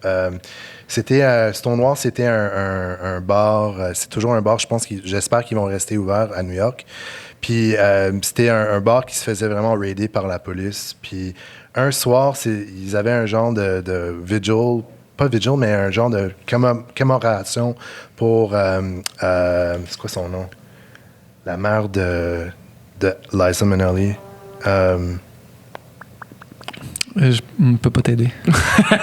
J'ai aucune idée. J'ai oublié complètement son nom. C'est l'actrice qui était dans Alice, pas Alice in Wonderland, mais... Liza Minnelli, oui, je connais. Google-moi ça, Monica. Oui, la mère de Liza Minnelli. Écoute. Liza Minnelli. Mom. Mother. J'ai complètement oublié son nom. En tout cas, elle était morte, puis elle était vraiment... Judy Garland. Judy Garland, merci beaucoup. Oui. C'est elle qui jouait dans Wizard of Oz, non? Oui, Wizard of Oz, pas Alice in Wonderland, je suis toute mêlée. Donc, la communauté était rassemblée pour vraiment... ils étaient très, Célébrer, très, très ouais. tristes parce que c'était vraiment un idole pour la communauté gay. Puis la police a rentré, puis ils ont dit on fait un raid. Puis ça a commencé un gros riot qui a vraiment poussé les droits civils aux États-Unis. Donc on parle souvent de Stonewall, post-Stonewall. Puis chaque ville en Amérique du Nord a eu leur propre Stonewall. Donc Montréal, on avait eu un, Toronto, San Francisco. Donc, pendant mon postdoctorat, quand j'étais à New York, j'ai fait des entrevues avec du monde qui était à Stonewall. Donc, on avait un échantillon de 60 lesbiennes et d'hommes gays qui était un mélange de personnes blanches et blancs, noirs et hispaniques. Puis, qu'est-ce qu'on a trouvé qui est vraiment intéressant? J'ai besoin de le publier. Donc, je dis que c'est un résultat qui a besoin d'être reviewé par peer-reviewed, mais ça reste quand même que le résultat est là. On a trouvé sur un questionnaire de discrimination le plus d'identités que la personne rapportait d'être stigmatisée, donc leur âge, leur race ou ethnicité, leur orientation sexuelle, leur identité de genre. Le plus d'identités qui disaient qu'ils se sentaient être affectés, leur niveau de cortisol était plus élevé. Donc, ça répond exactement à votre question que c'est d'avoir une identité qui est stigmatisée qui va faire en sorte qu'on va avoir une augmentation de cortisol. C'est fascinant de mettre le doigt sur ça, on dirait, puis dans la compréhension du truc, de dire que dans une société, juste par la culture puis la façon avec laquelle on voit les minorités, que ce soit sexuelles ou de race, ou même les minorités stigmatisées d'âge, que ça a un impact réel sur les facteurs de stress, mais plus largement ta santé, plus largement les troubles de santé mentale, puis que c'est calculable, puis qu'on le voit, puis qu'au final, tu sais, dans toute l'idée d'accepter les minorités, quelles qu'elles soient, c'est un facteur ultra important que de dire c'est aussi un aspect de santé de société. Tu sais, c'est un aspect de santé publique. De santé publique, là, tu sais. Exactement. Puis c'est pas juste social, en fait. C'est pas juste l'aspect sociologique de dire acceptons les gens comme ils sont. C'est aussi un aspect de santé publique. Exactement. C'est fou. C'est exactement la façon que j'ai fini mon premier article avec Sonia. J'ai dit, coming out of the closet, faut se sentir bien pour le faire, premièrement. Donc, si on habite dans un environnement où on ne se sent pas à l'aise de le faire, on va pas le faire. Donc, j'ai dit, this is no longer a matter of popular debate, but a matter of public health. Puis, en effet, c'est exactement qu'est-ce que je pense. Puis, je vais donner un autre exemple. C'est une recherche avec un de mes collaborateurs, Zachary Dubois. Lui, il se dit Dubois, parce que c'est aux États-Unis, mais c'est vraiment Dubois. Désolé, mais c'est Dubois ton nom. Je dis tout le temps, écoute, Dubois, même avec D-U, Big Capital, c'est clairement un nom français. Ouais. Tu t'appelles Dubois. Tu viens du Québec, là. T'étais un bûcheur, puis tes ancêtres étaient dans le bois, là. C'est sûr. Donc, Zach a fait une étude vraiment intéressante pendant son doc. C'est un anthropologue biologique. Donc, il s'intéressait à voir chez les hommes transgenres, donc femmes natales qui transitionnaient pour être hommes. Puis, il s'intéressait à voir leur expérience de transition avec des entrevues qualitatives et aussi avec l'échantillonnage de biomarqueurs. Donc, lui, il a regardé le cortisol, il a regardé aussi le fonctionnement cardiovasculaire. Puis, qu'est-ce qu'on a trouvé dans une de ses analyses? C'était que les hommes transgenres qui rapportaient plus de stress en lien avec leur transition, plus de stress en lien avec leur coming out, puis plus de stress en lien avec les toilettes publiques, avaient des niveaux de cortisol plus élevés que ceux qui avaient moins de stress. Puis c'était tout fait dans des États assez libéraux, donc Vermont, Rhode Island, Massachusetts.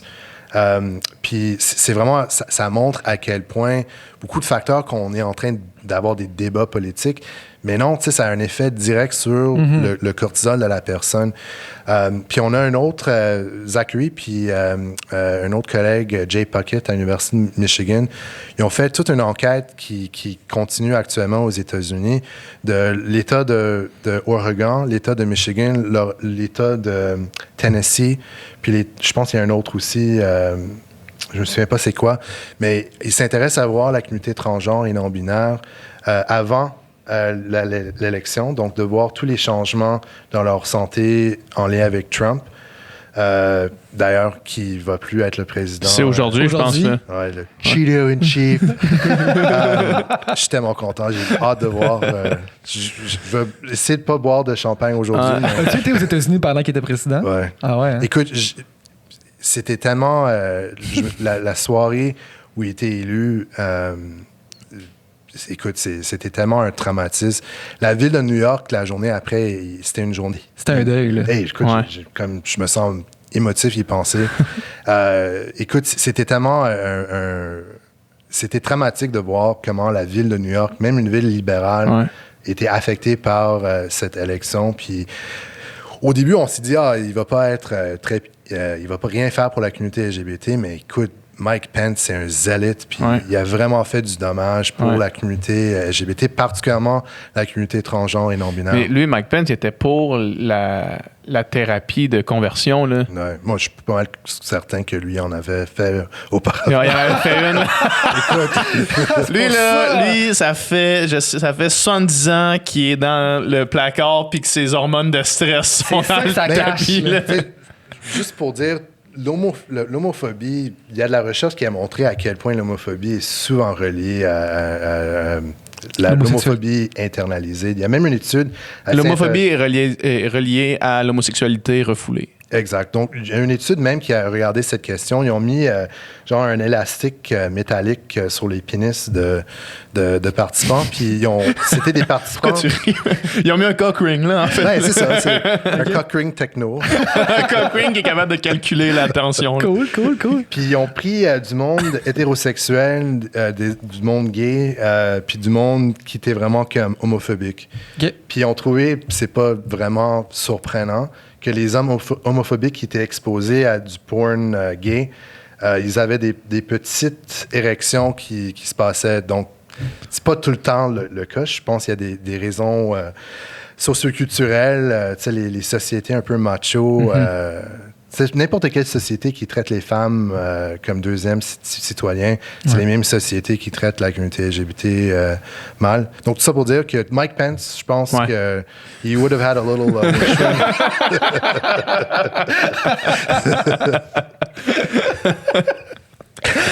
C'est beau, mais tout ça pour dire, tantôt, tu disais son élection, finalement, a vraiment...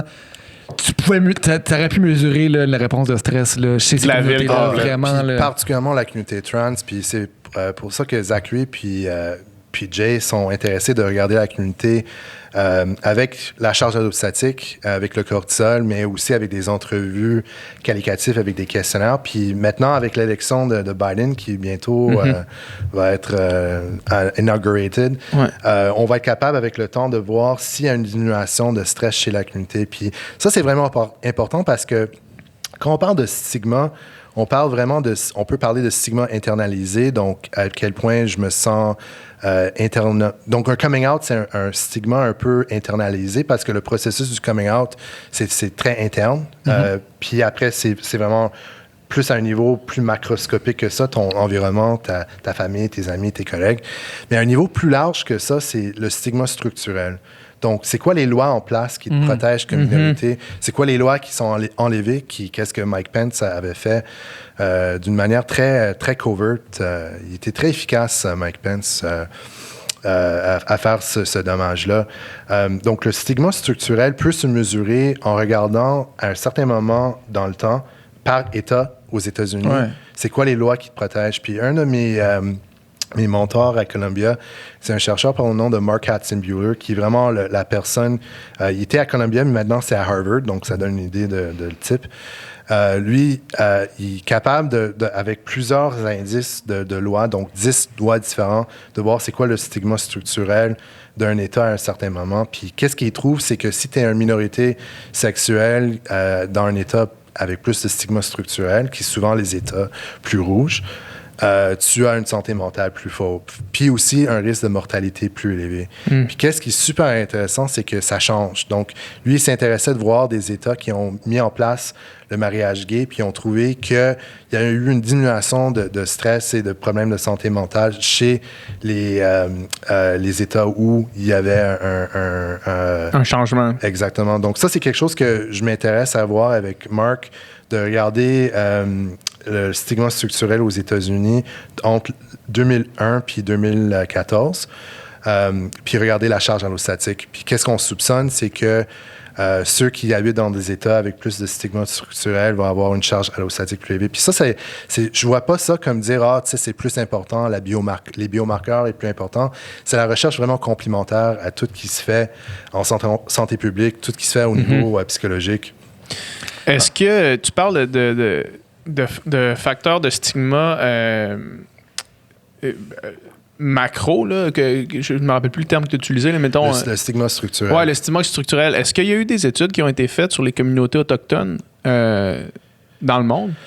C'est une très bonne question. Parce qu'au niveau structurel, s'il y a bien des gens qui sont stigmatisés, c'est les communautés autochtones. Absolument. J'ai un collègue en Australie, Zoltan Sarnier, qui était un étudiant de Bruce McEwen, le grand-père du stress. Il s'intéresse à voir chez les communautés autochtones australiens la charge allostatique chez eux en lien avec la discrimination, mais de mes connaissances, je connais pas du monde qui ont vraiment regardé à un niveau structurel. Ça serait vraiment intéressant, mettons, de comparer une société comme la Nouvelle-Zélande, où est-ce que les Maoris sont beaucoup mieux intégrés dans la société. Beaucoup plus épanouis versus ici, où est-ce qu'il y a des réserves, puis c'est structurellement vraiment discriminant envers eux. Là. Ça serait super intéressant. C'est super intéressant. Je sais, pas chez les communautés autochtones, mais il y a de la recherche qui s'intéresse à regarder les inégalités de genre au même niveau. Donc, on parle de genre institutionnel, donc les lois qui sont en place qui ne permettent pas... Donc, les droits de reproduction, c'est un exemple excellent pour les femmes. Il y a beaucoup de variations aux États-Unis. Puis, il y a quelqu'un qui s'est intéressé de voir institutionalized gender à un niveau de... C'est quoi la représentation de femmes politiquement dans un espace? C'est quoi les droits en place qui protègent ou non les droits de reproduction? Puis qu'est-ce qu'ils ont trouvé? C'est que les États qui avaient moins de gender, institutionalized gender, donc moins de stigma structurel, avaient une santé mentale plus meilleure. Donc, si tu étais dans un État qui avait plus de institutionalized gender, donc moins de lois qui te protégeaient, tu avais une santé mentale plus pauvre. Aux États-Unis, c'est assez facile, justement, comme tu dis, d'un État à l'autre, avoir un État qui va être contre le mariage gay, un autre non. C'est assez facile de le voir, ce stigma structurel-là. Est-ce qu'au Québec, il y en a encore un stigma structurel? Puis si oui, quel est-il maintenant? Je retourne à François Legault qui disait qu'il n'y a pas de racisme au Québec. C'est sûr qu'il y en a encore. On peut le calculer dans la racine des cheveux des gens, là, si tu veux. Là. Ouais. Ouais, je pense qu'il en reste toujours. Puis même avec il a dit que pour être fair, il a dit qu'il y a du racisme, mais pas le racisme systémique. Oui. Ce qui est une... Je vais jouer avec les mots, mais une mini-nuance. Ouais. C'est un super bon point. Puis ça revient encore à ce que je parle de stigma structurel, parce que quand on parle de système, c'est la structure. C'est vraiment la structure. Puis oui, je pense, pour tout ce qui est LGBT, je pense qu'on est quand même... Les choses vont assez bien. Il y a quand même un progrès qui s'avance, mais ça reste quand même qu'il y a encore du travail à faire. Je pense, même chose pour le racisme, même chose pour les communautés autochtones. Il y a encore beaucoup de travail à faire dans n'importe quelle société. Puis je pense qu'on a un peu la tendance au Canada de dire, tu sais, les Américains, on se sent un peu comme on est les voisins d'un MetLab en bas de nous. Les voisins woke, là. Puis, tu sais, on a quand même nos problèmes. Puis même de regarder une carte géographique du Canada avec qui a voté en faveur du mariage gay. Est-ce qu'il y a eu des études qui ont été faites en Alberta sur la stigmatisation culturelle? Structurelle, excuse-moi. Bonne question. Parce que probablement que les résultats ne sont pas les mêmes qu'au Québec ou exactement. qu'ailleurs au Canada. Mais là aussi, ça dépend. Tu sais, il va y avoir certaines parties de Calgary qui vont être un peu plus progressives. Tu sais, on parle de Texas. Il y a quand même des villes assez progressives à Texas. Austin, donc, même où on est dans un État est très différent. Puis où on est rural versus urbain est très important aussi. On dirait que c'est comme une façon de calculer le racisme ou de calculer l'homophobie ou de calculer tu sais, mettons, d'être capable de calculer ça puis de les comparer à des endroits dans le monde. On dirait que c'est comme être capable de calculer un niveau de un niveau réel, genre tangible, de c'est quoi l'homophobie. Parce que, tu sais, c'est les discussions qui sont dans l'air du temps. On en parle souvent ici, tu sais, puis c'est très... Tu sais, c'est très sociologique comme question, mais en même temps, là, toi, tu arrives de background scientifique, où est-ce que c'est mesurable, puis là, on arrive un peu aux mêmes conclusions. Finalement, c'est vraiment fascinant de voir. Puis justement, tu sais, comme l'intersectionnalité, par exemple, c'est quelque chose qu'on parle, mais là, vraiment de le comprendre, donc, quand tu as tel et tel et tel stigma mis ensemble, ça augmente ton niveau de stress puis de stress chronique. C'est vraiment super fascinant. J'ai un exemple d'une étude avec une de mes collaborateurs à New York University. Son nom, c'est Stephanie Cook. Puis elle s'intéresse beaucoup à le mélange d'être une minorité sexuelle homme et être noir versus blanc. Mm-hmm. Puis on a fait une analyse où on a regardé le cortisol au quotidien. Donc, diurnal cortisol, c'est le nom. Donc, on prend un échantillon au réveil, 30 minutes après, puis avant d'aller au lit. Puis, qu'est-ce qu'on a trouvé? C'est que chez les hommes qui ont sexe avec des hommes qui étaient noirs, ils avaient un manque de cortisol. Ils avaient un profil cortisol un peu aplati. Donc, il y avait moins de variations pendant la journée, qui faisait en sorte qu'avant d'aller au lit, leur niveau de cortisol était plus élevé que les hommes blancs.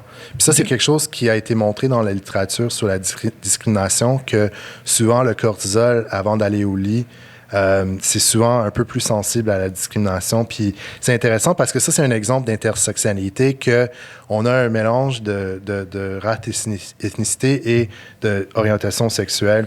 Mm-hmm. Mais c'est tous des hommes qui ont sexe avec des hommes. Mm-hmm. Ça, c'est le terme qui est utilisé plus en recherche comportementale. Men who have sex with men au lieu de... Homosexuel. Ouais. OK.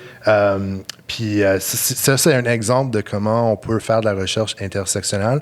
Mais ça prend des grosses échantillons parce que l'idéal, ça aurait été d'avoir un groupe hétérosexuel, d'avoir des femmes. C'est bien d'avoir ce genre de mélange. Puis l'intersectionnalité reste quand même très difficile à mesurer à un niveau santé publique avec des données quantitatives. Le concept d'intersectionnalité, on en parle beaucoup dans la recherche qualitative puis beaucoup en recherche sociologique. De le mesurer, c'est souvent difficile, mais je pense qu'on faut le faire. Puis une façon, c'est vraiment d'indexer le nombre d'identités minoritaires qu'une personne a. Mm-hmm. La semaine dernière, on a reçu Rémi Quirion, qui est le scientifique en chef du Québec. Puis ça me fait rire à chaque fois qu'on donne son titre. Ouais, c'est le scientifique en chef de tous les scientifiques. Mais lui parlait que de plus en plus en recherche, puis lui favorisait ça, que différents départements travaillent ensemble, travaillent conjointement. Oui. Donc, toi, sciences naturelles, sciences humaines, sociologie avec sciences neurosciences. Donc sa vision, Rémi Quirion, c'est drôle, il était le directeur scientifique de l'hôpital Douglas quand Sonia Lupien était là. Puis je me souviens une fois, fallait qu'il signe un document pour une demande de subvention, puis j'y rentre dans son bureau. Écoute, j'ai été blindé par toutes les trophies. Il y avait tout était comme métallique, c'était tout super. Bien shiné, pour que ça te brise. Chaque matin. Beaucoup de monde le sait pas, mais Rémi Quirion, c'est un des neuroscientifiques le plus cités au monde sur sa recherche. Il a arrêté sa recherche pour devenir son nouveau poste. Mais écoute, tout ce qu'il fait actuellement avec les FRQ, c'est vraiment de favoriser des subventions qui mélangent des disciplines différentes. Donc, il y a des mécanismes qui s'appellent les demandes audaces. Oui, il nous parlait de ça, oui. Ouais. J'ai appliqué, puis il n'a pas donné l'argent, malheureusement. Rémi, je vais l'appeler. C'était quoi le projet? C'était un projet avec les microbiologistes de voir le microbiome intestinal chez la communauté transgenre en transition. Parce qu'on sait que le microbiome intestinal, c'est toute la diversité, la flore intestinale. Diversité de microbes dans notre estomac. Puis c'est largement affecté par notre stress. C'est aussi affecté par les hormones sexuelles. Donc, on s'est dit que ça serait vraiment intéressant de voir chez la communauté transgenre parce que il y a une diminution de stress avec la transition, mais il y a un changement d'hormones sexuelles. Un des symptômes, souvent chez la communauté transgenre masculin, c'est des problèmes digestifs, puis des problèmes de douleur, puis des problèmes immunitaires. Donc, on s'est dit que ça pourrait être à un niveau super important pour la communauté d'être capable de faire cette recherche, mais aussi à un niveau fondamental, ça permet de voir comment les hormones sexuelles, puis le microbiome, puis le cortisol interagissent. Mais malheureusement, on n'a pas eu, mais on a eu un petit fonds de l'Université de Montréal, puis c'est quelque chose qu'on va explorer. C'est hot. La question que je voulais te poser, c'est est-ce que toi, mettons, dans ta recherche en neurosciences, t'es amené à travailler avec, mettons, justement des gens issus des sciences humaines ou tout ça? Est-ce qu'il y a ce dialogue-là? Ou? Oui, puis moi, personnellement, la recherche transdisciplinaire, c'est vraiment l'approche que je prends. Donc, pour moi, juste pour la question de stress, on peut regarder le stress d'une perspective environnementale, on peut regarder ça d'une perspective psychologique avec des questionnaires, style sur une échelle de 1 à 5, je suis stressé. Puis l'autre, c'est vraiment biologique. Puis je pense d'être capable de mélanger tout ça ensemble, ça donne une perspective plus holistique, sans être un peu quétaine, tu sais, wouhou.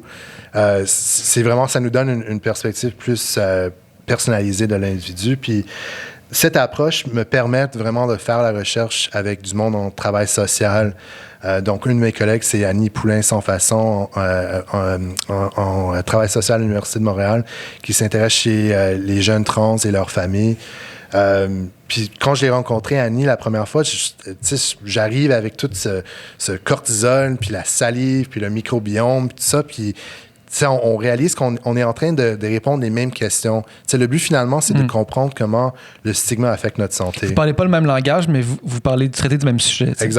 Exactement. Donc, je pense d'avoir cette perspective transdisciplinaire, ça permet d'ouvrir des portes. Puis, je suis pas un expert dans tout ce que je fais, mais je suis capable de au moins savoir comment dire bonjour, konnichiwa, dans un certain langage de mes collègues. Puis de plus en plus, on va voir ce genre de recherche favorisée.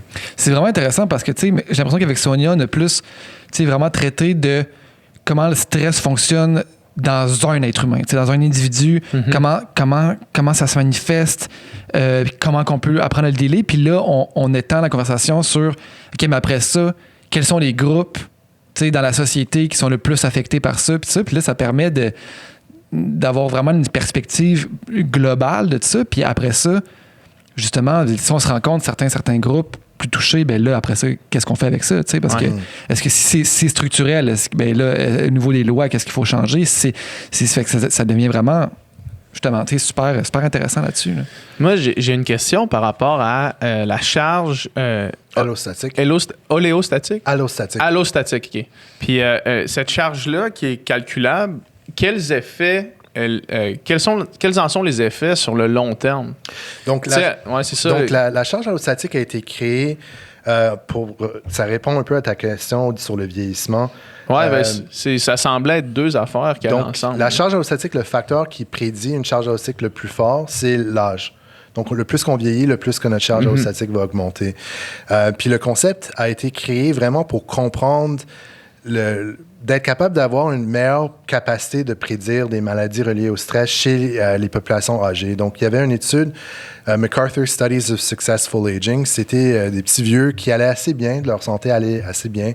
Mais ils s'intéressaient à voir, est-ce qu'on est capable de prédire qui va développer des problèmes cognitifs, qui va mourir? Puis, ils ont créé la charge allostatique. Est-ce qu'on est capable de calculer qui va mourir? C'est ça qu'ils ont fait. Ouais, rapport minoritaire style. Ils ont pris 10 biomarqueurs différents, donc cholestérol, triglycérides, glucose, cortisol, adrénaline. Puis Sonia était dans la salle quand ils étaient en train de faire ces décisions. Sonia, elle a vécu 7 vies. Là. Ouais, vraiment. Une légende. Elle a 150 ans. Là. La charge allostatique la plus basse de l'histoire. Bon... Non, c'est quand même quelqu'un, comme elle a dit sur l'émission, c'est quand même quelqu'un qui fait face au stress aussi, comme n'importe qui. Mais c'est juste que c'est pas le stress n'est pas vu comme menace insurmontable pour Sonia. Donc, il s'intéressait à utiliser cet index pour prédire les trucs. Puis, qu'est-ce qu'ils ont trouvé, c'est que même dans un échantillon de 1000 personnes qui allaient assez bien en santé, la charge allostatique qui regardait pas juste des biomarqueurs qui étaient cliniquement significatifs. Donc ça, c'est on a comme avantage avec un index de charge allostatique, c'est qu'on est en train de regarder plusieurs biomarqueurs Donc, c'est pas juste cortisol ou juste cholestérol, mais aussi, on est en train de regarder des cut-offs un peu sous-cliniques.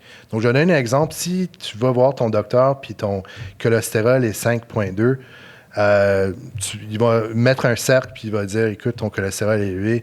Mais qu'est-ce qui arrive à quelqu'un avec 4,7? Ça, c'est pas cliniquement significatif, mais ça s'approche.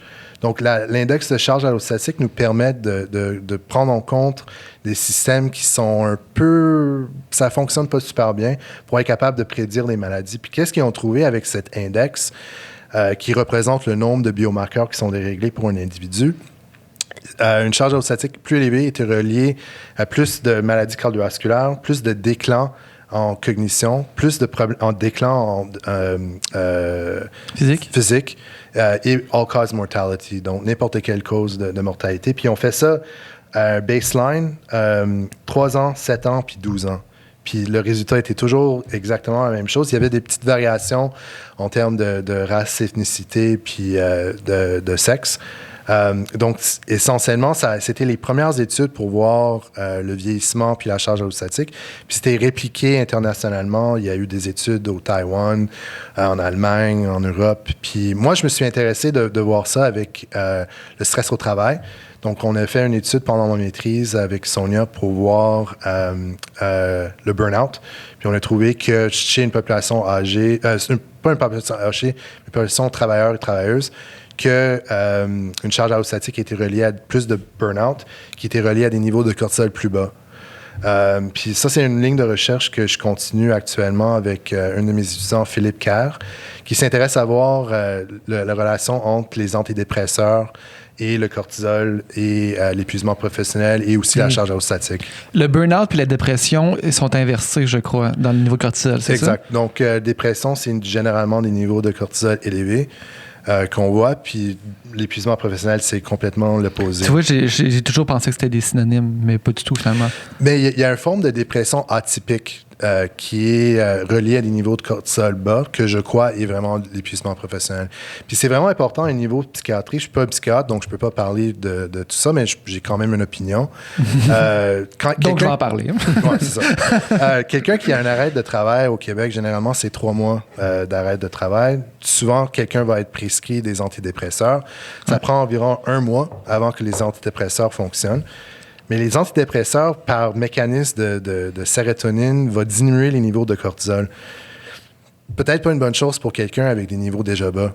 Puis, il y a des chercheurs en Scandinavie qui s'intéressent à donner le cortisol synthétique, donc la cortisone, à des patients qui ont un arrêt de travail, l'épuisement professionnel. Puis qu'est-ce qu'ils voient, c'est que leur cortisol augmente, mais leurs symptômes d'épuisement professionnel diminuent. Donc, c'est un peu fighting fire with fire.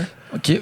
Mais donc, des fois, on confond les deux, finalement. Quelqu'un pourrait arriver à être en épuisement professionnel, mais est diagnostiquer une dépression puis se donner des antidépresseurs, finalement. Oui. Mm-hmm. Puis ça, c'est vraiment important, dans mon avis, de regarder le cortisol. Mm-hmm. Donc, souvent, les psychiatres vont peut-être dire « Ah, j'ai pas le temps de faire un échantillonnage de cortisol. » Mais écoute, toute cette perte de temps de donner des médicaments qui fonctionnent pas bien. Donc, idéalement, ça serait tellement fantastique si on avait plus de mesures comme le cortisol dans les cliniques pour être capable de vraiment personnaliser l'approche médicale et aussi l'approche psychologique. Je pense qu'il y a certaines personnes qui vont réagir à des thérapies psychothérapeutiques d'une manière différente qui va dépendre sur leur personnalité. Donc, l'important, c'est vraiment d'avoir, dans mon avis, pas juste la bio, mais aussi des questionnaires, d'avoir un contexte social. C'est pourquoi toute la recherche transdisciplinaire est tellement importante. Mm-hmm. Tu parlais de la charge allostatique qui est un bon indicateur du vieillissement. Puis tout à l'heure, on parlait de plus tu fais face à des stigmas, plus ta charge allostatique est élevée. Est-ce que dans ces études-là qui tracent la charge allostatique, est-ce qu'on a remarqué des différences en termes de déclin ou d'augmentation de la charge allostatique selon les minorités qui font face à des stigmas? C'est une bonne question, puis de mes connaissances, ça n'a pas été regardé. Les études qui regardent la charge allostatique avec le temps, on est vraiment juste en émergence. Il y avait une étude quand je commençais ma carrière, qui a montré que chez une population âgée, s'il y a eu une diminution de cortisol, une diminution de charge allostatique pour n'importe quelle raison, la santé mentale puis la santé physique allait mieux. C'est pas surprenant, mais c'est cool quand même que même dans une population âgée, on peut voir ce changement. Aussi, ouais. Mais est-ce que, mettons, d'être un groupe qui vit des stigmas, est-ce qu'on voit un effet sur l'espérance de vie? Ah oui, ouais. Absolument. Okay. Absolument. Puis la charge allostatique, c'est vraiment intéressant parce que c'est capable de vraiment détecter la mortalité, comme j'ai dit. Puis il y a des études qui ont regardé la combinaison d'être quelqu'un qui est pauvre plus race non blanc, puis comment ça c'est relié à la charge allostatique qui est reliée à la mortalité. Puis ils ont trouvé, je me souviens pas exactement le chiffre, mais d'être noir et pauvre aux États-Unis, ça augmentait ton risque de mourir plus jeune. Beaucoup, là. Beaucoup. Puis, tu sais, c'est vraiment important pour, je pense, les communautés minoritaires de race et d'ethnicité. C'est spécialement important pour la communauté d'Autochtones parce qu'il y a vraiment une diminution. Puis aussi, les populations psychiatriques. Il y a énormément de populations où on a des désavantages. Puis la charge allostatique nous permet vraiment d'avoir ce index objectif. Maintenant, ça demande comment on peut diminuer la charge allostatique. On est vraiment au début de faire des recherches qui s'intéressent à ça. Puis avec mes étudiants, Philippe, que j'ai mentionné, on s'intéresse à voir si la charge allostatique peut prédire qui va répondre mieux aux antidépresseurs ou non, et quels facteurs dans la charge allostatique. Est-ce que c'est le cortisol ou est-ce que c'est l'inflammation qui va être capable de prédire tout ça? Mais la recherche qui rentre avec une intervention, il n'y en a pas beaucoup. J'ai fait partie d'une avec un collègue aux États-Unis qui regardait l'ostéopathie, mais c'était un échantillon avec 2 personnes. On a trouvé une diminution, donc le monde qui subit des traitements ostéopathiques, il y avait une diminution de charge allostatique chez un homme, chez une femme. On aimerait faire ça avec un plus large échantillon. Mais le but, finalement, ça va être à l'avenir de voir comment on peut diminuer une charge allostatique, puis c'est quoi les facteurs qui peuvent le faire. Puis il y a tous les facteurs individuels, il y a tous les comportements de santé individuels, mais il y a aussi un niveau systémique, tous les changements. C'est ça qui me frappe, on dirait, de ce qu'on parle, c'est que là, on sait tout ça, on le mesure, on l'observe, on voit sur la mortalité des gens. C'est un peu... que ça va être le bout éditorial du podcast, mais on dirait que c'est tellement fâchant qu'il n'y ait rien de plus qui soit fait, sachant tout ça, tu sais. Qu'il n'y ait pas plus de mesures, de lois, d'actions politiques, sachant tout ça, tu sais. Ouais. Je pense une façon d'essayer de comprendre tout ça, c'est sûr, c'est pour... On s'intéresse beaucoup à la vulnérabilité, puis beaucoup de ce que j'ai parlé aujourd'hui, c'est très doom and gloom d'être une minorité souvent reliée à du stress plus élevé, mais il y a aussi énormément de résilience. Puis ça, c'est quelque chose qui m'intéresse beaucoup dans mon laboratoire. J'ai 2 étudiants exceptionnels. Quand tu traites de la résilience, juste pour faire la petite parenthèse, quand tu traites de résilience dans ce contexte-là, comment ça se matérialise, mettons? Donc, la résilience, comme définition que j'utilise, c'est la capacité de faire un rebound après un stresseur. Ouais. Puis, essentiellement, pour être résilient, il faut avoir fait face à du stress, à de l'adversité, du trauma. L'idée de résilience, c'est qu'on est capable de mieux gérer nos stresseurs à l'avenir. Puis comme j'ai dit, je pense pour certaines minorités, d'avoir faire face au stigma, à la discrimination, ça fait une chair un peu plus... exact. Qu'est-ce que je m'intéresse beaucoup dans mon laboratoire, c'est de comprendre les profils de résilience, en plus des profils de résilience, de vulnérabilité, pour comprendre c'est quoi qui contribue à la résilience. Donc, est-ce que c'est le soutien social? Est-ce que c'est les comportements de santé? Est-ce que c'est les ressources communautaires? Donc, j'ai reçu cette année une chaire de sciences qui va s'intéresser à voir la charge allostatique à plusieurs générations différentes. Donc, moi, je soupçonne que les générations un peu plus jeunes de la communauté LGBTQ+, n'ont pas les mêmes genres de stresseurs que le monde 65 ans et plus. Donc, je m'intéresse beaucoup à comprendre les différences de génération dans charge allostatique qu'on pourrait avoir. Puis, toute la recherche que j'ai mentionnée jusqu'à maintenant, j'ai jamais mesuré le stigma vraiment, à part d'une étude pendant mon postdoc. Donc, vraiment d'être capable d'avoir une idée du portrait de l'individu pendant toute leur vie, ça va être vraiment riche pour comprendre tout ce qui se passe. Donc, j'ai cette étude-là, puis j'ai aussi plusieurs études qui s'intéressent à regarder la communauté transgenre et non-binaire en lien avec le stress, la charge allostatique, puis la cognition.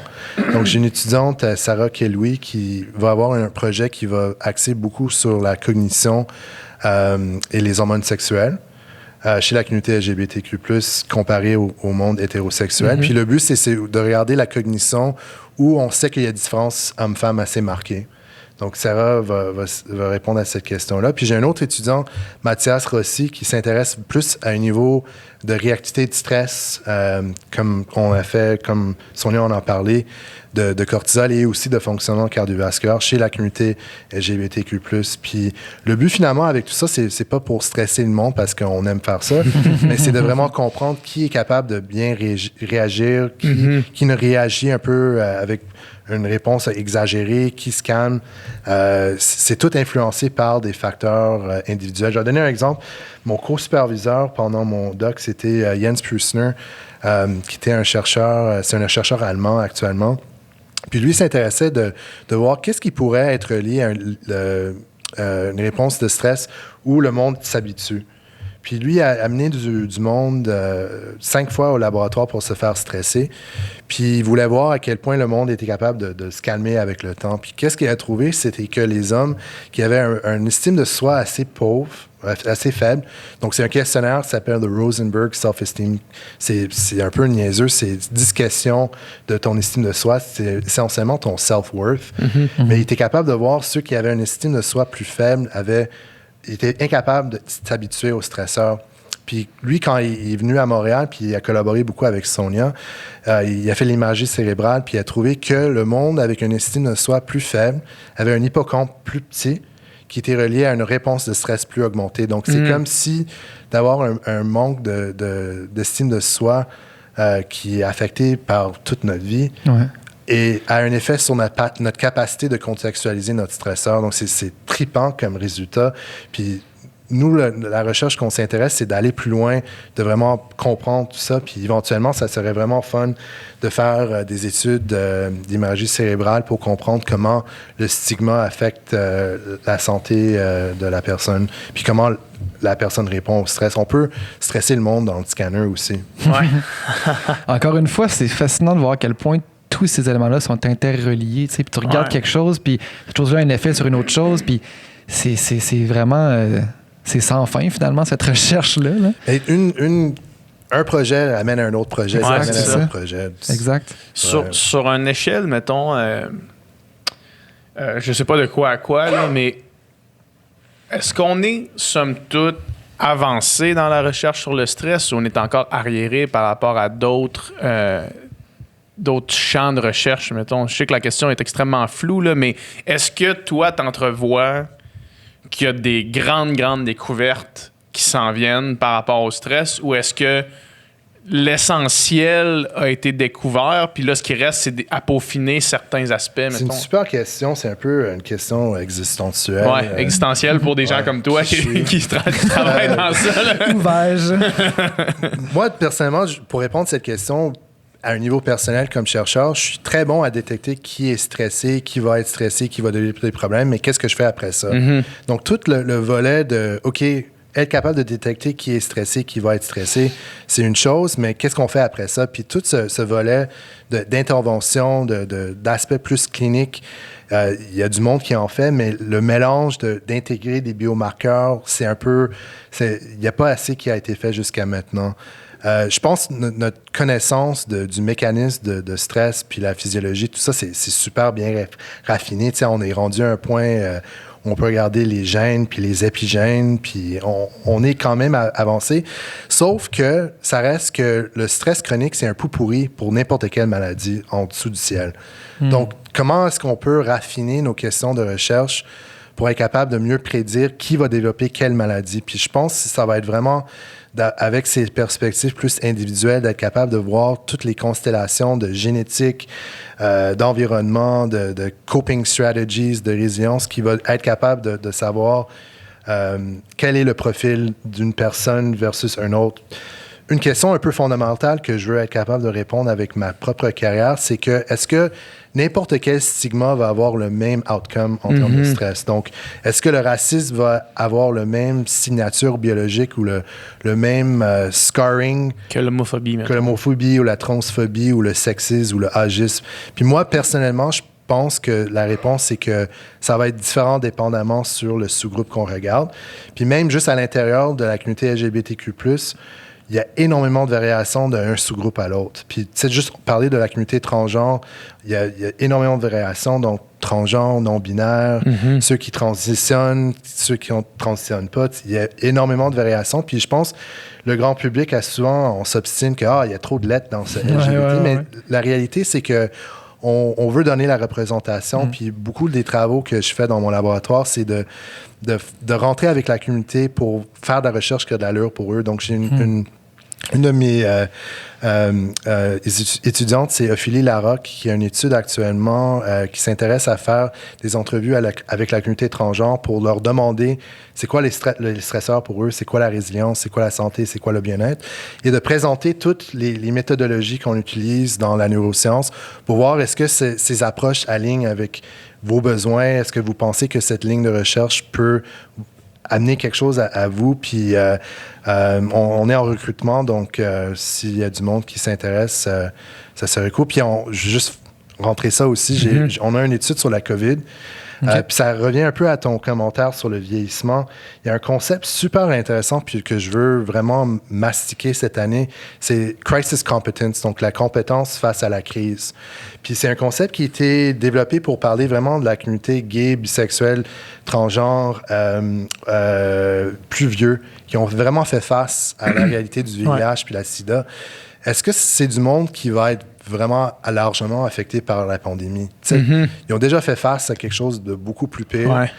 Donc, nous, on s'intéresse, on a une étude qui s'appelle Coronavirus Crisis Competence. On peut le faire en anglais ou en français. Puis, on fait un échantillonnage de tout le monde de la communauté. On a jusqu'à maintenant 3200 personnes. Puis, on s'intéresse à voir vraiment le mélange de sexe biologique, puis le genre socio-culturel, puis l'orientation sexuelle en lien avec la santé mentale, les stratégies d'adaptation, puis la résilience face à la pandémie. Puis le but, ça serait pour le monde qui sont à Montréal, qui acceptent d'être contactés à l'avenir pour d'autres études, de les intégrer dans nos études plus bio pour voir le stress pendant la pandémie, comment est-ce que ça se manifeste pendant le temps sur le fonctionnement physiologique. Puis si quelqu'un nous écoute et est intéressé à vouloir participer à ces études-là, est-ce que c'est possible? Oui, absolument. Puis qu'est-ce qu'ils font? Où est-ce qu'ils vont? Donc, sur Facebook, c'est labo.césar, CESAR.Juster, G-U-S-T-R, qui est mon nom de famille. Donc, ça, c'est notre page Facebook. Puis aussi mon Twitter qui est Rob_Paul_Juster. Puis, en effet, on a plusieurs études. Donc, il y a Silka Yakmin-Parkman qui fait une étude sur la COVID.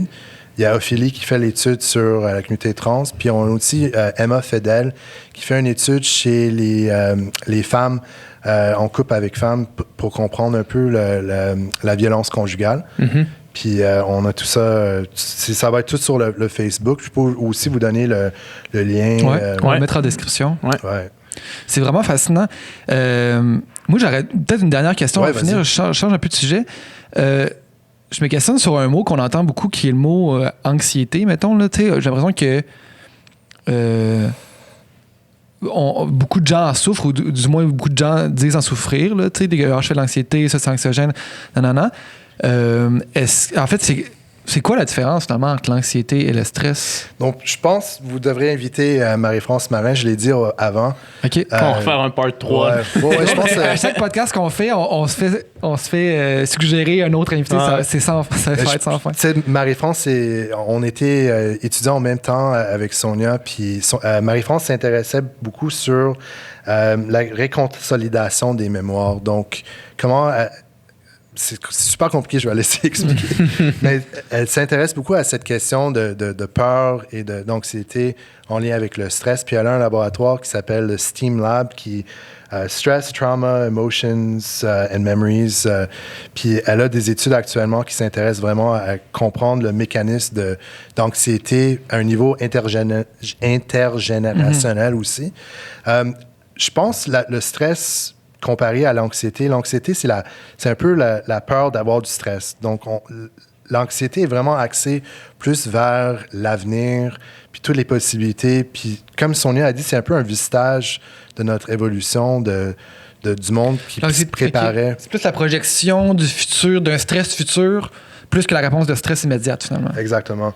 Mais pour du monde qui ont subi un trauma auparavant, c'est sûr que tout le temps, le passé, le présent, l'avenir, ça devient un peu tout mélangé. Okay. C'est définitivement les mêmes genres de mécanismes, mais c'est assez nuancé. Puis beaucoup de la recherche que Marie-France a fait s'intéresse beaucoup aux mécanismes qui sont plus reliés à l'adrénaline que le cortisol. Elle regarde le cortisol aussi. Okay. Je pense que ça serait la meilleure personne à vraiment répondre à cette question. Est-ce que tu as l'impression que des fois le public mélange les deux? Oui, absolument. Comme une confusion. Quelqu'un stressé n'est pas quelqu'un nécessairement anxieux. Ouais. OK. Ouais. C'est super. Merci infiniment pour cette conversation-là. Très intéressant. Vraiment beaucoup. Merci beaucoup. Merci. Yeah.